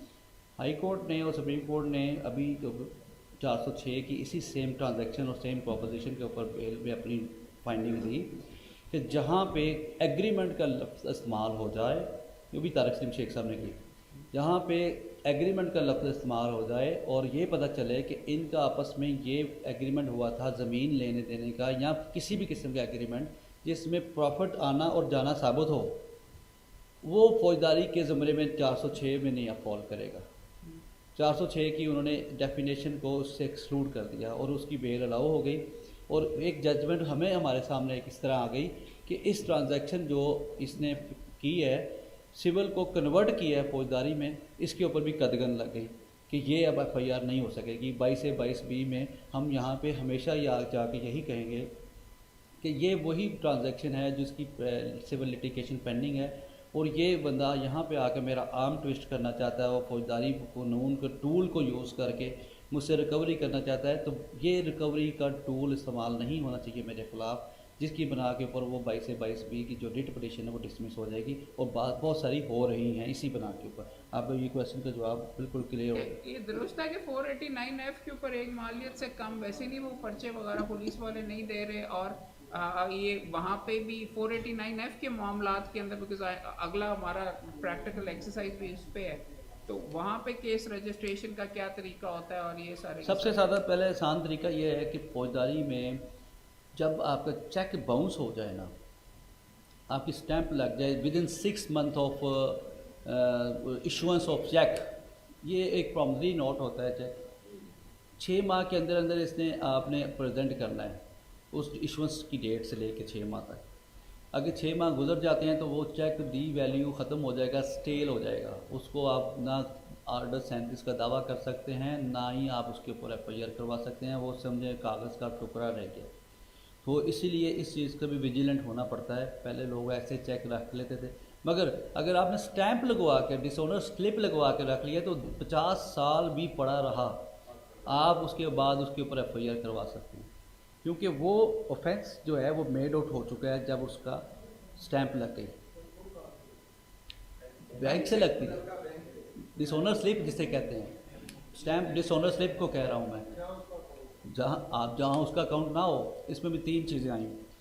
चेक को अगर आपने मुझे फैसलाबाद में इशू किया है, आपका अकाउंट फैसलाबाद में है, तो मैं उसे लाहौर में अपने अकाउंट में जमा करवाता हूँ। वो जिस अकाउंट में मैं जमा करवाता हूँ, जिस बैंक में, और जिस बैंक के हदूद में जो पुलिस स्टेशन फॉल करता है, वो मैं एफआईआर वहाँ पे भी करवा सकता हूँ, और वो मैं एफआईआर वो आपके उस पुलिस स्टेशन में भी करवा सकता हूँ जहाँ से आपने मुझे इशू किया, मगर होगी एक ही।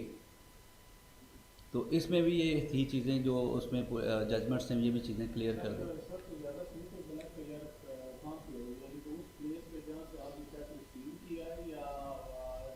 FIR is FIR, according to law FIR FIR है।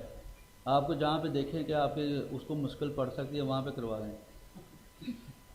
आपने सवाल क्या पूछा पूरा, दोबारा मैं इसका आधा जवाब दूँ। मेरा सवाल ये था कि क्या ये दुरुस्त अच्छा, है वो कि आपका एक मालियत मैंने से वन ऊपर पार्ट से, पुलिस वाले के अंदर हाँ, रहने दे मैंने वन पार्ट हो गया था, दूसरा रह गया था। ये कभी भी किसी जगह पर भी नहीं लिखा हुआ कि जी आप 10,000 की एफआईआर नहीं करवा सकते, आप 5 रुपए के भी एफआईआर करवा सकते हैं। चेक का मतलब सिर्फ पैसे नहीं है, चेक की इंटेंशन है, वो डिसऑनर स्लिप है, वो अगर आपके साथ अटैच है तो कॉग्निजेबल ऑफेंस मेड आउट होता है। अगर सिक्योरिटी के तौर के ऊपर मुआहदे में था तो क्या वो फिर 22 से 22B के तौर के ऊपर ये तोड़ वगैरह भी अच्छा, मैं आपको बताऊं, दूसरी साइड से भी पेश हो सकते तोड़ हैं। मटोड़ ये है, अगर चेक है और चेक के ऊपर आपने बैक में गारंटी लिख दिया है, तो अभी सुप्रीम कोर्ट की जजमेंट्स आई हैं, उसमें कहा कि ये चेक जो है गारंटी के तस्वर होगा, इस चेक के ऊपर एफआईआर नहीं हो सकती, गारंटी चेक के ऊपर कोई एफआईआर नहीं हो सकती। और शान गुल साहब ने 2022 में जजमेंट दी है जिसमें उन्होंने बड़ा क्लियर कट एक लफ्ज़ बोल दिया है, सेल्फ चेक के ऊपर भी एफआईआर नहीं होगी। अगर आप सेल्फ लिख देते हैं तो उसके ऊपर भी आप अगर डिसऑनर हो जाता है तो फिर वो भी एफआईआर नहीं होगी, क्योंकि सेल्फ का मतलब तो ये था कि मैंने खुद जाके कैश करवाना है और मैंने किसी को चेक दिया ही नहीं, वो तो मेरा ही है। मैं बता देता हूँ, अभी ना शान गुल साहब की जजमेंट है, मैं अभी आपको मेरे रजिस्टर में लिखी हुई हूँ, बता देता हूँ। अच्छा, इसके बाद वो जो अहमद भाई का सवाल का पूरा जवाब दे लूँ, फिर आपका सवाल है। वो पुलिस वाले किसी जगह पे आपको ये नहीं कह सकते जी मैंने 50,000 रुपये की एफआईआर नहीं देनी, वो आप 22 से 22B में जा सकते हैं और अपनी एफआईआर की रेमेडी अवेल कर सकते हैं। यहाँ पे कुछ नीचे जब बेल के मैटर में डिस्ट्रीब्यूशन होगी, कुछ चीज़ें ऐसी कि अगर 50,000 की या लाख की बेल है तो मजिस्ट्रेट साहब को अपना आफ्टर अरेस्ट अलाउ कर देंगे। अगर कोई 30 लाख की 40 लाख की है तो 20 लाख तक तो वो आजकल एहज साबान अलाउ कर देंगे, और बाकी जो है जी वो ऊपर जाए। मैं इस चीज़ के बड़ा ही अगेंस्ट हूँ कि कानून के मुताबिक आप एफआईआर के मुताबिक 400 चेक के जितनी अमाउंट है, अमाउंट को ही देखना चाहिए किसी को भी, कभी कितनी अमाउंट का चेक किस तरह हुआ है। अगर वो बेल 50,000 या लाख रुपए चेक वाले की बेल ले रहा है तो 50 करोड़ वाले की भी बेल लेनी चाहिए आफ्टर अरेस्ट। सिर्फ ये जाके ख़त्म होता है हाई कोर्ट में, हाई कोर्ट कहती है ये रूल मैं मानती हूँ, नीचे वो रूल मानते नहीं देते। हाई कोर्ट ये रूल मानती है अकॉर्डिंग टू लॉ, जो रूल है अकॉर्डिंग टू लॉ जो यही है कि जिसकी 3 साल सज़ा है और वो उसकी वो अपना बेल जो है जी होनी चाहिए। वो अपना कहते हैं, फिर भी हमारे यहाँ मुश्किलात का ये एक चेक रख दिया गया कि जी 30 लाख ये लेवल है। मैंने बहुत सारे जजेस से पूछा कि आप क्यों ऐसे करते हैं, कहते जी बस एक रवायत बन गई है, हम अगर ज़्यादा पैसों की बेल उठाएं तो लोग हम पे शक करेंगे कि हमने पैसे ले लिए। तो ये सिविल में स्टे का भी यही मसला है, कहते हैं कि जी कहते हैं कि बहुत करोड़ों की अगर आपने दे दी तो मलिक साहब मुकदमा 100% ऊपर से जाके करवा लीजिएगा। यही बात ये हमें ना हमें तो हम बार काउंसिल के ऊपर भी ये लेवल पे, मैं तो काफ़ी सारी जगह पे मैं और अहमद भाई इस चीज़ पे हम लोग एक मीटिंग करेंगे इस चीज़ के ऊपर भी चीफ साहब से भी कि इस ट्रेंड को ख़त्म करना चाहिए, ये वाला क्राइटेरिया ख़त्म करें। मगर वो कहते हैं जी हमने किसी के ऊपर चेक दिया ही नहीं हुआ, ना हमने कोई रिटर्न चीज़ दी हुई है, ये जजेस की अपनी अप्रूवल है या अपनी मर्ज़ी है वो लें या ना लें, फिर वो ये बात कर देते हैं।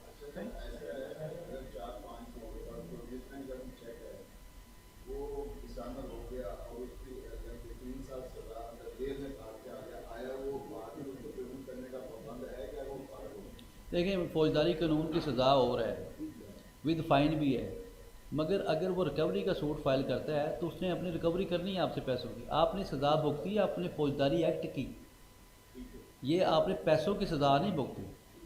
ये बड़ी क्लैरिटी है इस चीज़ में कि वो जो आपने फौजदारी एक्ट किया है, जो क्रिमिनल आपने इंटेंशन के साथ चेक दिया है रिसीव करने के लिए, आपको पता है कि आपके अकाउंट में पैसे नहीं हैं और आपने जाके उसको ऐसे जलील करने के लिए चेक दे दिया, ये उसकी सज़ा आप भुगत के आए हैं 3 साल।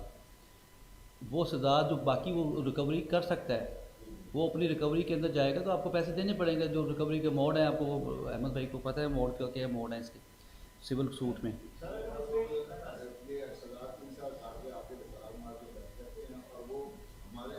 मैंने आपको कहा है सर, हमारी हमारी खराबी नहीं बाय द है। वे, अगर आप 3 साल के अंदर रिकवरी का दावा नहीं जमा करेंगे तो आप फारिग हैं। लिमिट टाइम बार हो चुका होगा, तो ये वाली बात आपने करना ही करना है।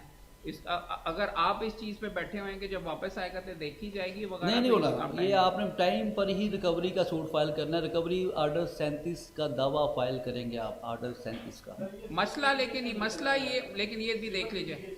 नहीं, मैं वही कहने लगा हूँ कि अब ये अजीब सा सिलसिला नहीं, पैरेलल भी मैडम सही कह रही है, बिकॉज ये थोड़ा सा ट्रिकी हो जाता है। दावा आप कर दें तो वो कहते हैं कि जी बेल तो बंदी है। सर बेल तो वैसे ही होनी है, मेरी बात सुन।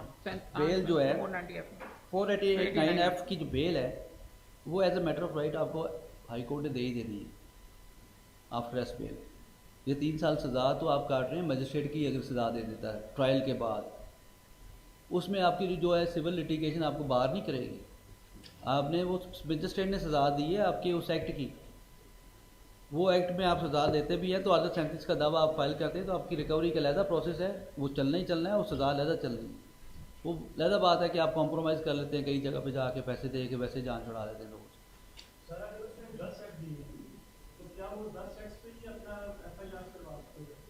आप एक भी करवा सकते हैं, 10 की एक ही FIR में रख दें। 10 के 10 चेक डिसऑर्डर करने के बाद एक ही FIR आप करवा सकते हैं 10 का जिक्र करके। मगर अगर वो पुलिस स्टेशन चेंज के है तो फिर आप उसी जगह पे पुलिस स्टेशन में जाएंगे।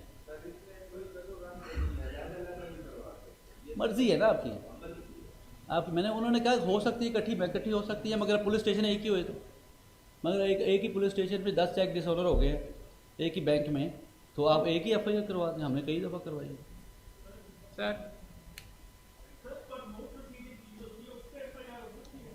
पर मोड पे नहीं FIR होती यार भाई, वैसे अलग 489F तक बन गया, 22 से 22B का प्लीज पूछिए थोड़ा सा। 22 से 22B तो बड़ी लिमिटेड रिसोर्सेज के अंदर है इन्होंने। अच्छा, ये बताइए मेरे भाई से रिक्वेस्ट होगी कि एक तो हमें 22 से 22B की पटिशन का ड्राफ्ट प्लीज शेयर कीजिए। दूसरा वो क्या लवाजमात हैं जो कि एक 22 से 22B की, और वो बाकी चीज़ें वो भी बता दीजिए, और साथ आपकी प्रेयर क्या होगी वो भी थोड़ी सी बता दीजिए। 22 से 22B में आप क्या लिखें, क्या अल्फाज क्या इस्तेमाल जादू के करने चाहिए? यार वो आपको 3 लेक्चर हो चुके होंगे, 3 लेक्चर हो चुके हैं, और हर बंदे ने इब्तिदा के अंदर आपको पिछले चंद दिनों के अंदर बताया कॉग्निजेबल क्या होते हैं, नॉन कॉग्निजेबल। सलमान सफदर ने, आपके सर उमर तक ने बीच में किया है, यार फिर बार बार नहीं करना। रिकॉर्डिंग है ना, सुन लो निकाल के उसको। इसके ऊपर मेहरबानी करके पहले ये गाइड कीजिए कि क्या जादुई अल्फाज होंगे कि 22 से 22B की हमारी एक्सेप्ट हो जाएगी क्या, और प्रेयर क्या मांगनी है हमने इसमें? सबसे आसान काम तो ये है कि पटिशन में 2 चीज़ें आपने लिखनी है कि जी पहले तो आपको पता ही कि पार्टीज ने ये वो सारा जो दो अहमद भाई जो कहते हैं जादुई लफ्ज़ जो ये है कि आपने जो पटिशन के अंदर वो जो आपने स्लिप है जो पुलिस स्टेशन के साथ आपने जाके जमा करवाई एप्लीकेशन, वो डायरी नंबर का जिक्र लाजमी करना है कि जी फ़लाँ डायरी नंबर है और फ़लाँ डेट है जहाँ पे हमने यहाँ पे एप्लीकेशन जमा करवाई हुई है, मगर आज तक उसका कोई जवाब या कोई उसके ऊपर कार्रवाई नहीं हुई।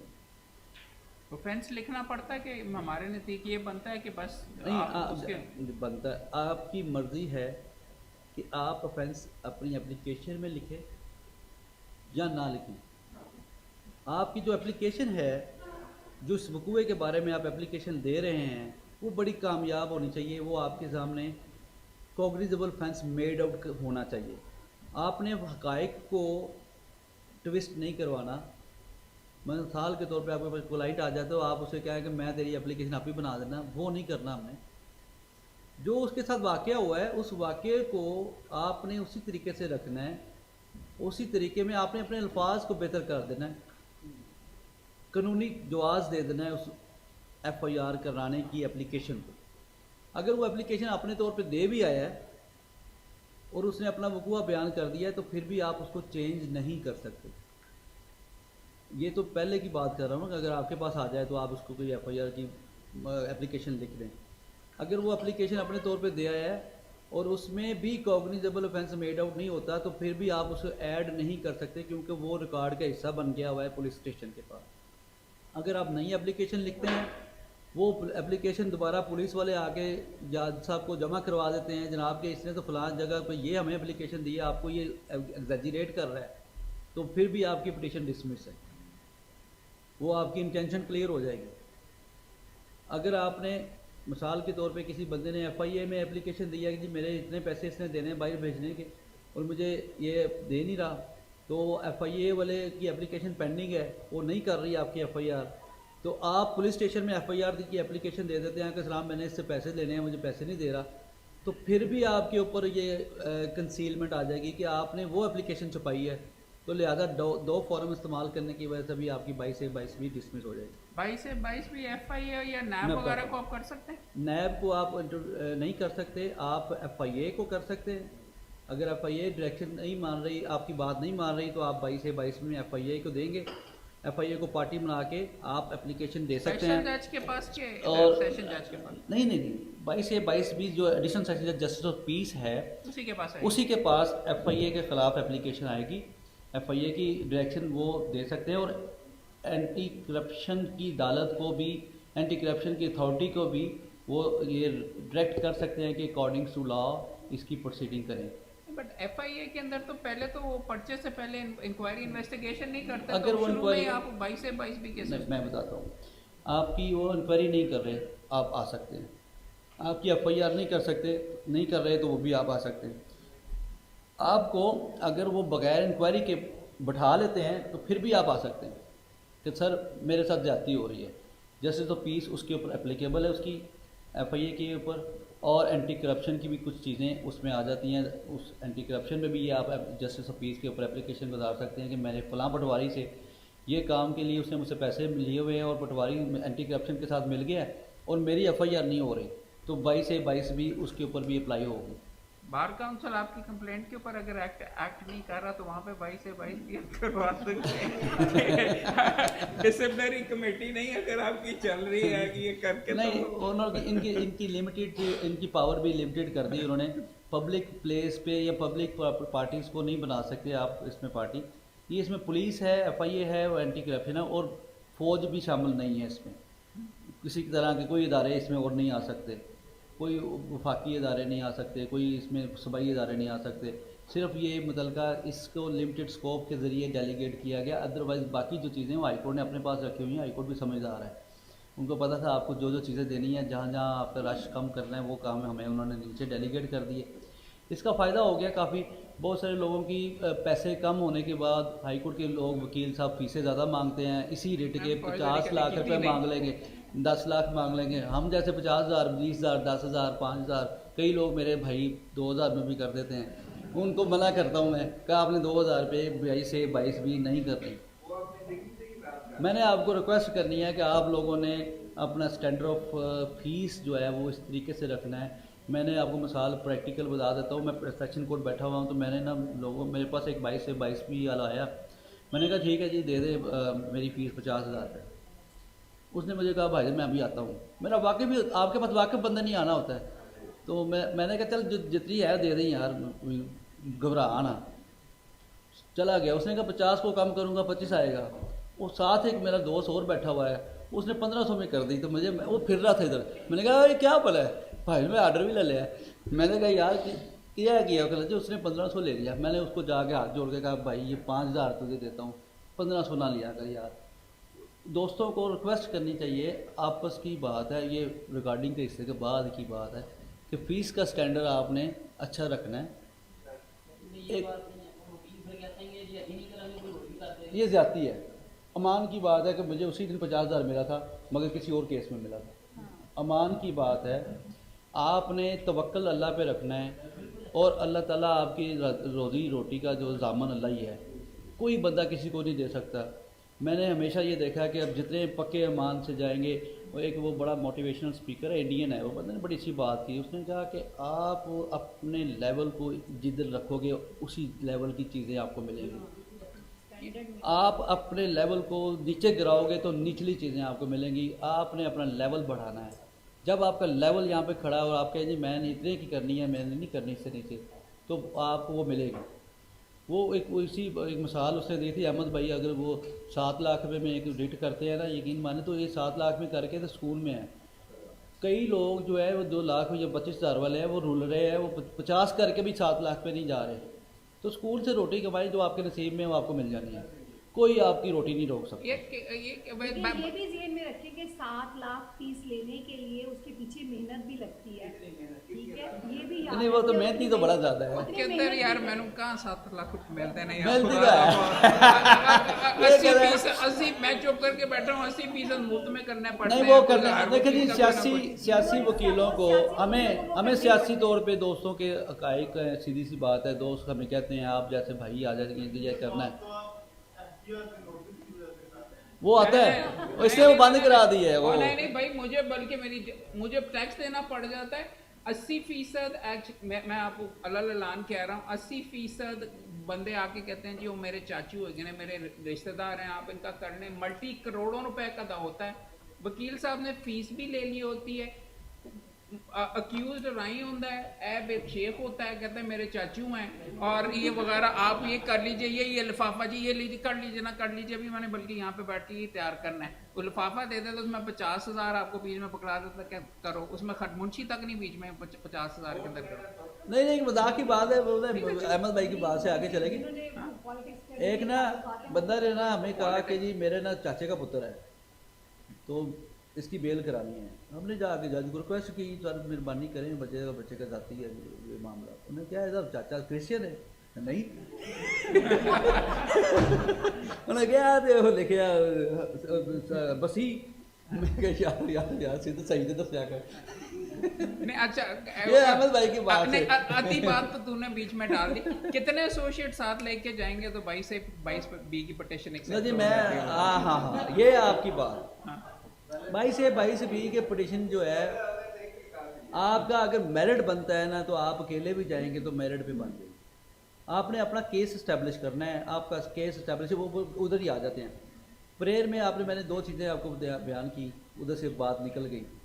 स्लिप आपकी जो है वो डिसऑनर स्लिप की कॉपी साथ अटैच होनी चाहिए, एप्लीकेशन अटैच होनी चाहिए, एप्लीकेशन के इंग्रेडिएंट्स पूरे होने चाहिए, और आप नीचे प्रेयर में लिखें कि जनाब के अकॉर्डिंग टू लॉ जो है मैं इसके पास गया हूँ, इसने नहीं माने, इसको हिदायत की जाए। तो अंडर सेक्शन 154 मेरी जो है मेरा जो वर्शन रिकॉर्ड किया जाए, क्योंकि मेरा राइट है, बेसिक राइट है। फर्स्ट इंफॉर्मेशन रिपोर्ट जो भी जाएगी उसने काटनी है, वो ड्यूटी बाउंड है। वहाँ पे लफ्ज़ लिखा हुआ है 154 में ड्यूटी बाउंड, वो हर हाल में SHO ड्यूटी बाउंड है मेरा वर्शन रिकॉर्ड करने का। और वो वर्शन अगर मेरा झूठा भी है तो रिकॉर्ड ज़रूर करे, उसके बाद डिस्कार्ड कर दे, उसके पास पावर है, वो इन्वेस्टिगेशन में जाके ख़त्म कर देगा। मगर उसके बाद चीज़ें आगे हमारे मुल्क में तो चलती नहीं। इंक्वायरी का जो दौर चलता है, ये प्रेयर आपकी आ गई, आपने वो प्रेयर करने के बाद पिटीशन जो प्रोसेस मैंने आपको बता दिया किस तरह फाइल होनी है, तो जो मेरिट पे बनती है तो वो आपकी मेरिट पे बंदे ले जाएं या ना ले जाएं, आपकी बेल अपनी पिटीशन एक्सेप्ट हो जाएगी।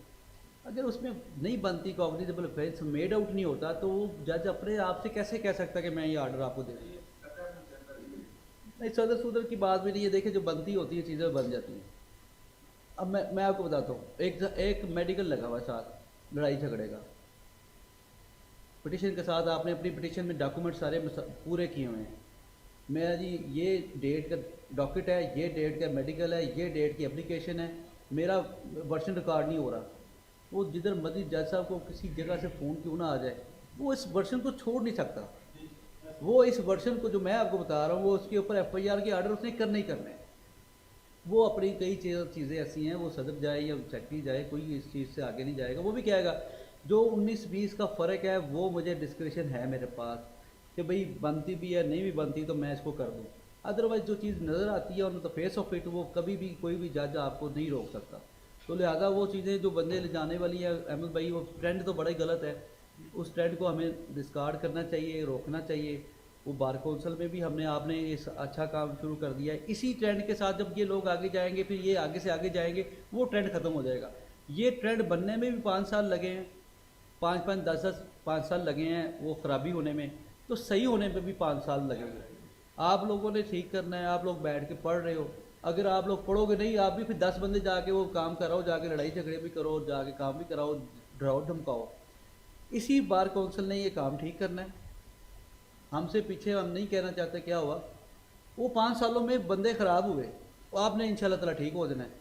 तो उम्मीद यही है कि अहमद भाई यहाँ पे ये काम जारी रखेंगे। और कभी भी यकीन माने, मैंने ये कभी भी नहीं करना था। ये दोस्तों की इनिशिएटिव होती है। इसने कहा जी पहले तेरा नाम, मैंने कहा जाओ। असल में आपको भी इनिशिएटिव दिया गया है, आपको एक ट्रेंड दिया गया है। वो ट्रेंड बीवीसी है, बार वोकेशनल कोर्स कहते हैं आप, वो इस सूरत में है, या इनके लेक्चर्स की सूरत में है, या किसी भी जगह पे आपको पढ़ाई लिखाई का जो बंदा मिल जाता है। मैं इन भाई बहन बैठे हुए, इनकी बड़ी अच्छी बात है, ये बैठ के रोज़ लेक्चर सुनते हैं। ये कोर्सेज जो है ये अब आगे जनरेशन ठीक कर देंगे। हमारी जनरेशन में आप लोगों ने आगे जाना है। आपसे आपका दोस्त आपको मिलेगा, आप कभी ये नहीं कहेंगे यार आप जाके लड़ लेने हैं, आप ये कहेंगे यार अपने फैक्ट्स मुकम्मल करो। जब आपके फैक्ट्स मुकम्मल हैं, आपके ब्रीफ मुकम्मल है, आपको अपने केस पे एतबार है, तो आप जहाँ पे मर्जी जाके फाइट कर सकते हैं अकॉर्डिंग टू लॉ।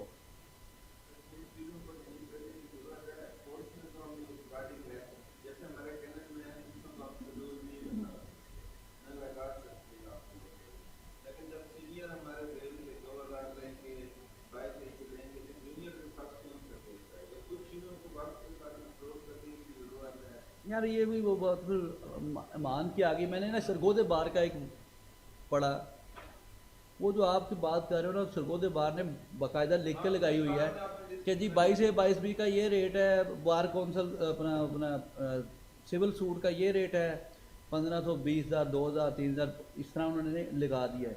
वो हम दुकानदार नहीं हैं, मैं सॉरी टू से, हम लोग को यूनियन नहीं चला रहे यार। वकालत जो है वो प्रोफेशन ऑफ लॉर्ड्स है, उसका ट्रेंड ही ख़राब कर दिया।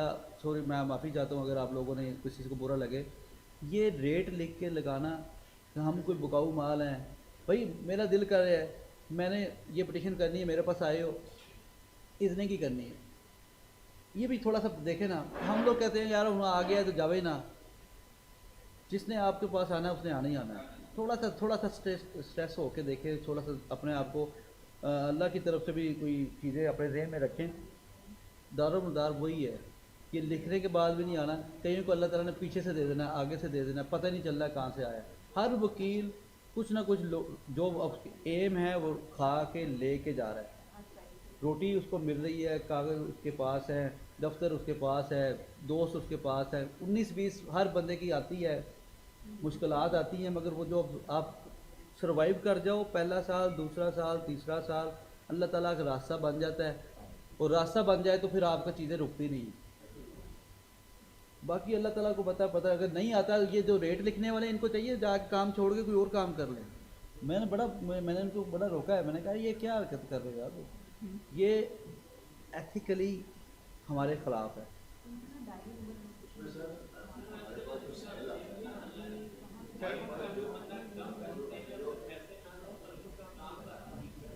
असल में मेरी बात सुने, पर्चा वगैरह मुंशी वगैरह का वो किस चीज़ के लिए हम कर दें और उसका हम काम क्यों कर दें। बात तो सीधी सीधी ये है कि इट इज़ अ प्रोफेशन। अगर आप इसको डिग्नेट 5 करोड़ का मुकदमा है, बंदा आपको 5,000 रुपये बीच में पकड़ा रहा है, तो फिर आपके सामने है और नज़र आ रहा है बीच में उसने 5 करोड़ का चेक लिया हुआ है वगैरह, वो क्या आपको 50,000 नहीं दे सकता? नहीं भाई, वो अब बेशुमार आपको यहाँ पे बेशरम बंदे मिलेंगे, वो कहेंगे और जी ठीक है, अब बल्कि ऐ भी करो। और मुफ्त वाला क्लाइंट आपको सबसे ज़्यादा बेशरम मिलेगा। मुफ्त वाले क्लाइंट के साथ आपको सबसे ज़्यादा तंग भी करेगा और बाद में आपके पीठ पीछे कहेगा भी कि ऐ कीता तुसी, ऐ इस तरीके नाल कीता है कि ऐ तुसी इस वास्ते शायद साडे मुकदमे विच इंटरेस्ट नहीं ले रहे कि मैं तुहानू पैसे नहीं दिते हुए। कि जी ए तुसी ए नहीं कीता, तुसी ओ नहीं कीता। अपनी डिग्निटी आपने खुद मेंटेन करनी थोड़ा है, सा नहीं करनी थोड़ा सा तो- टाइम गुजारे, अल्लाह बेहतरी कर देता है। बेसिकली आपके इर्द गिर्द हल्के ने आपको केस देना है पहले। ऐसा ऐसा जब आप ग्रो होएंगे तो फिर आपके दोस्त आगे तक जाएंगे। अच्छा, मैं एक चीज़ दूसरे क्लाइंट से आगे आप ही एक चीज़ मैं क्वालिफाई कर दूं, आप प्रोफेशन की इब्तदा में हो। ये चीज़ें जो हम कह रहे हैं 5 साल के बाद आप अपने लिए रखें। शुरू में आना भी नहीं मिल रहा, काम कम अज़ कम आपके पास कम अज़ कम अगर आपके पास आपका खर्चा पूरा वो कर दे मुंशी का, और ये आपको जेब से ना लगाने पड़े, अन्यवा काम करो। हर चीज़ का आपका होना चाहिए कि हाँ मैं करता हूँ, क्योंकि आप काम सीख रहे हो। इसलिए ये 2000 वाला ये जो सारी की सारी चीज़ है उसके ऊपर मैं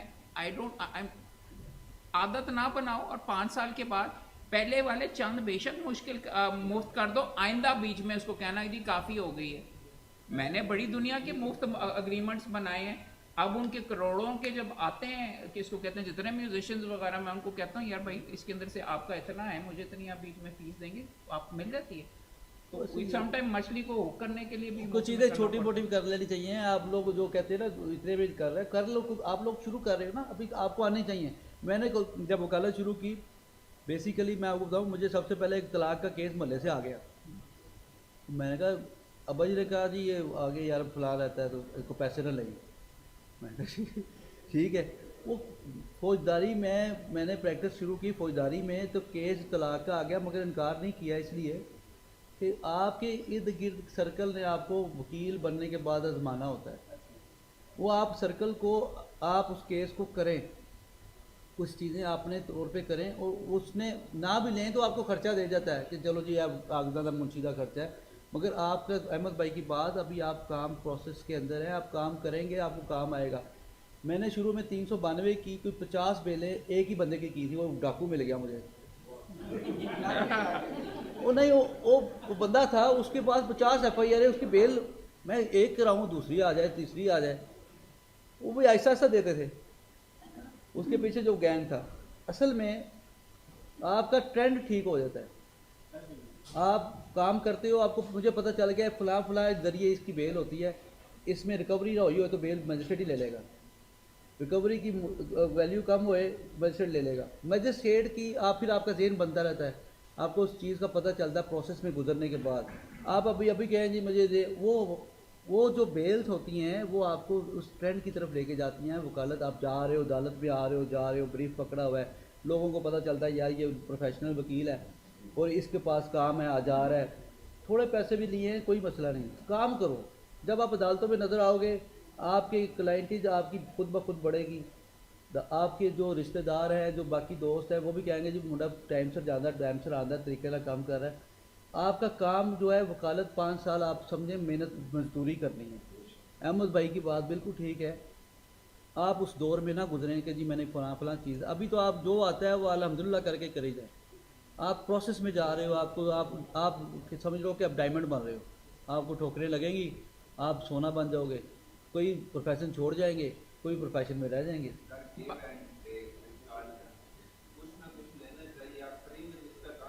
वो कह रहे हैं, ठीक कह रहे हैं। नहीं, मैं अब कहता हूँ बंदे को मुफ्त, ठीक है यार तू मुफ्त कर रहा है, लेकिन तू मुझे किताबें ले देगा, या तू मेरे एसोसिएट के बीच भी मेहरबानी करके, मैंने ये तरीका निकाला हुआ मैं, और है उनकी रोजी रोटी मेरे एसोसिएट्स की इस तरीके से लगी हुई। मैं कहता हूँ कि ठीक है यार मैं तुझे अपनी नहीं करूँगा, तू कहता है कि मैं तू मेरी अफोर्ड नहीं कर सकता, इस लड़के का तो तू कुछ ना कुछ कर दे, और ये मेरे मुंशी का मुंशियाना वगैरह इतना होता है उसको कर दे। तो अन्य वह मुफ्त में करने का नहीं। और वो भी देखिए आप इस स्टेज पे आप नहीं कर सकते, आपने कुछ पैसे वगैरह मांग रहे उनका ना बड्डा शरीफुद्दीन पीरज़ादा वगैरह मांग रहे हैं, रानल तू चुप करके साइड पे बैठ। एक चीज़ आपको पॉइंट आउट ये करने की ज़रूरत है, 22B की पिटीशन के तहत अगर पर्चा होगा तो उसका ट्रायल भी होगा डाउन द लाइन, उधर भी आपके पास उसके अंदर बेल तो दूसरी साइड बीच में करवाएगी, लेकिन ट्रायल का आप अपना क्लाइंट बेसिकली तैयार कर रहे हैं, आपको मुकदमे के बारे में पता है, एन मुमकिन अगर वो आपसे पूछ जाएगा तो होगा, आप आगे से रेजिस्ट कर रहे हैं, वो मुफ्त में अगर आप रेजिस्ट कर रहे हैं तो बेल वगैरह के लिए भी आपके पास, अगर आप हार जाते हैं, हार देंगे तो शायद भाग ही जाए। बट बात ये है कि इस तरीके से आपने अपनी क्लाइंटेल इब्तिदा के अंदर देखनी है, प्रोस्पेक्टिव क्लाइंट है उसके साथ आपको और 15 और भी मिलेंगे, ये चीज़ आपने बैलेंस करनी होती है, लेकिन आदत मुफ्त वाली ना बना लें अनलेस आप सियासी हैं। और आपने वो करना है, वो भी हमारी बहुत बीच में हमें काफ़ी दोस्त वगैरह यूज़ करते हैं।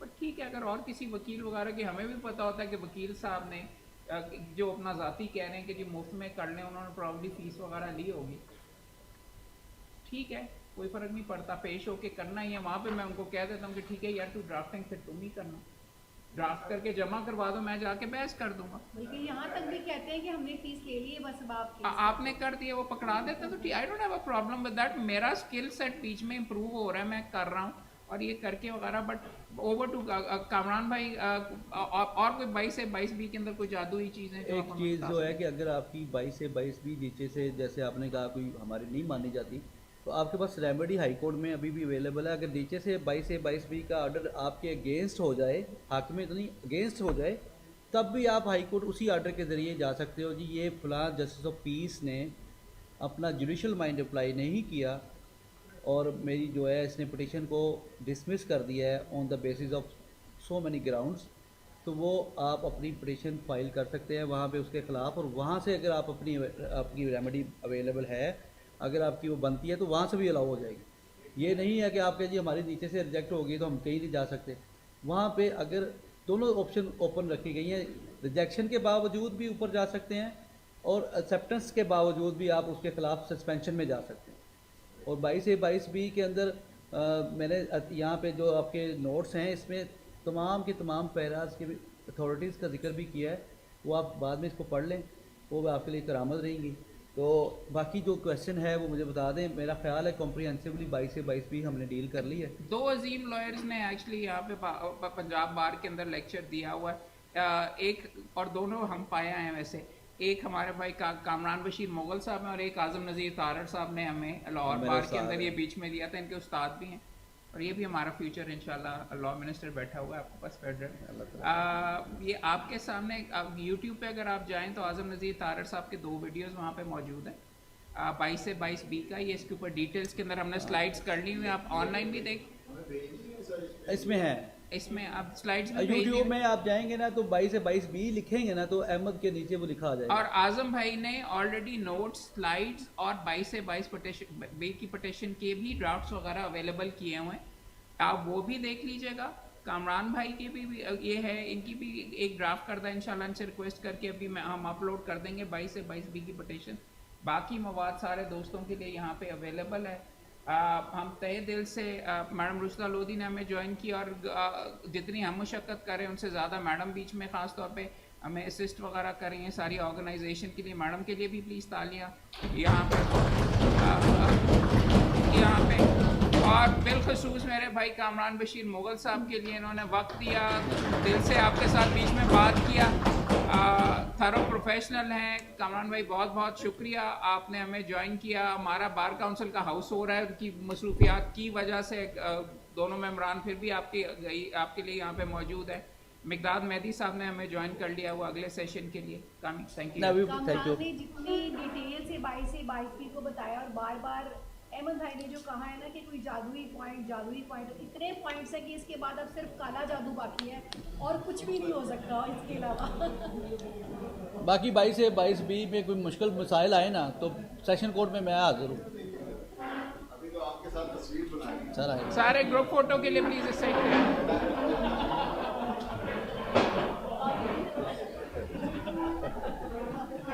बना दो बेटा, फिर चले जाना।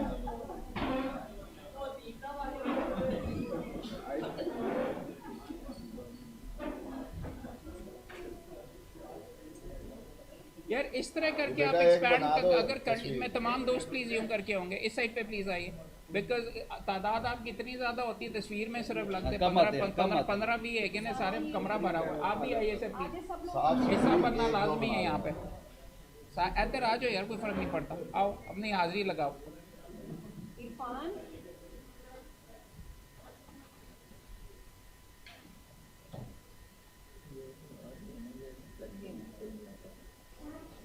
दूर से जाके सबकी बनाएगा ग्रुप आए, आज ही बाकी लोग भी जो रह गए इस साइड से लो यार ताकि सारे आ जाएं प्लीज। उधर से दीवार की साइड से मेरा शागिर्द तो सिर्फ मेरी तस्वीर उतारता है हर तस्वीर के अंदर, सारे आदि आए यार पीछे होके ना, सारे दो साथ करके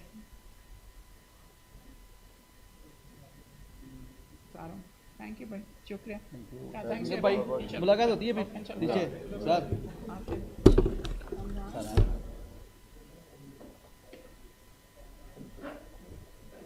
जी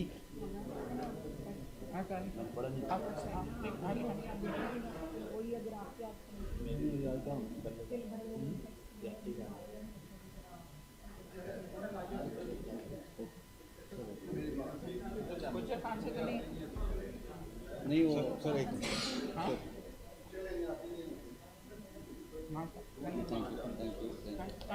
यार ये ना इसको फिर ना उसको PLJ वालों को दे देंगे। ठीक है, सही। ठीक है ठीक है। मिकदाद भाई आ गए हैं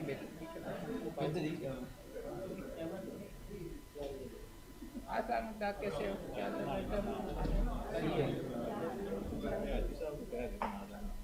भाई कैसे हैं करिए। माशाल्लाह बड़ी ज़बरदस्त ट्रेनिंग करवाता है मिकदाद। आज आप बेल की practical thank you. Training Mekdad कुछ मटेरियल्स वगैरह हमारे लिए कोई चीज़ वगैरह मैं भाई जरा बात आज मिकदाद मैडम आइए ना। जी जी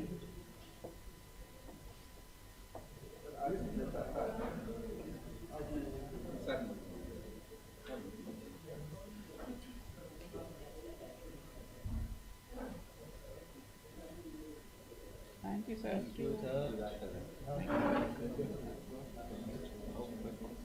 थैंक यू इंशाल्लाह। Thank you.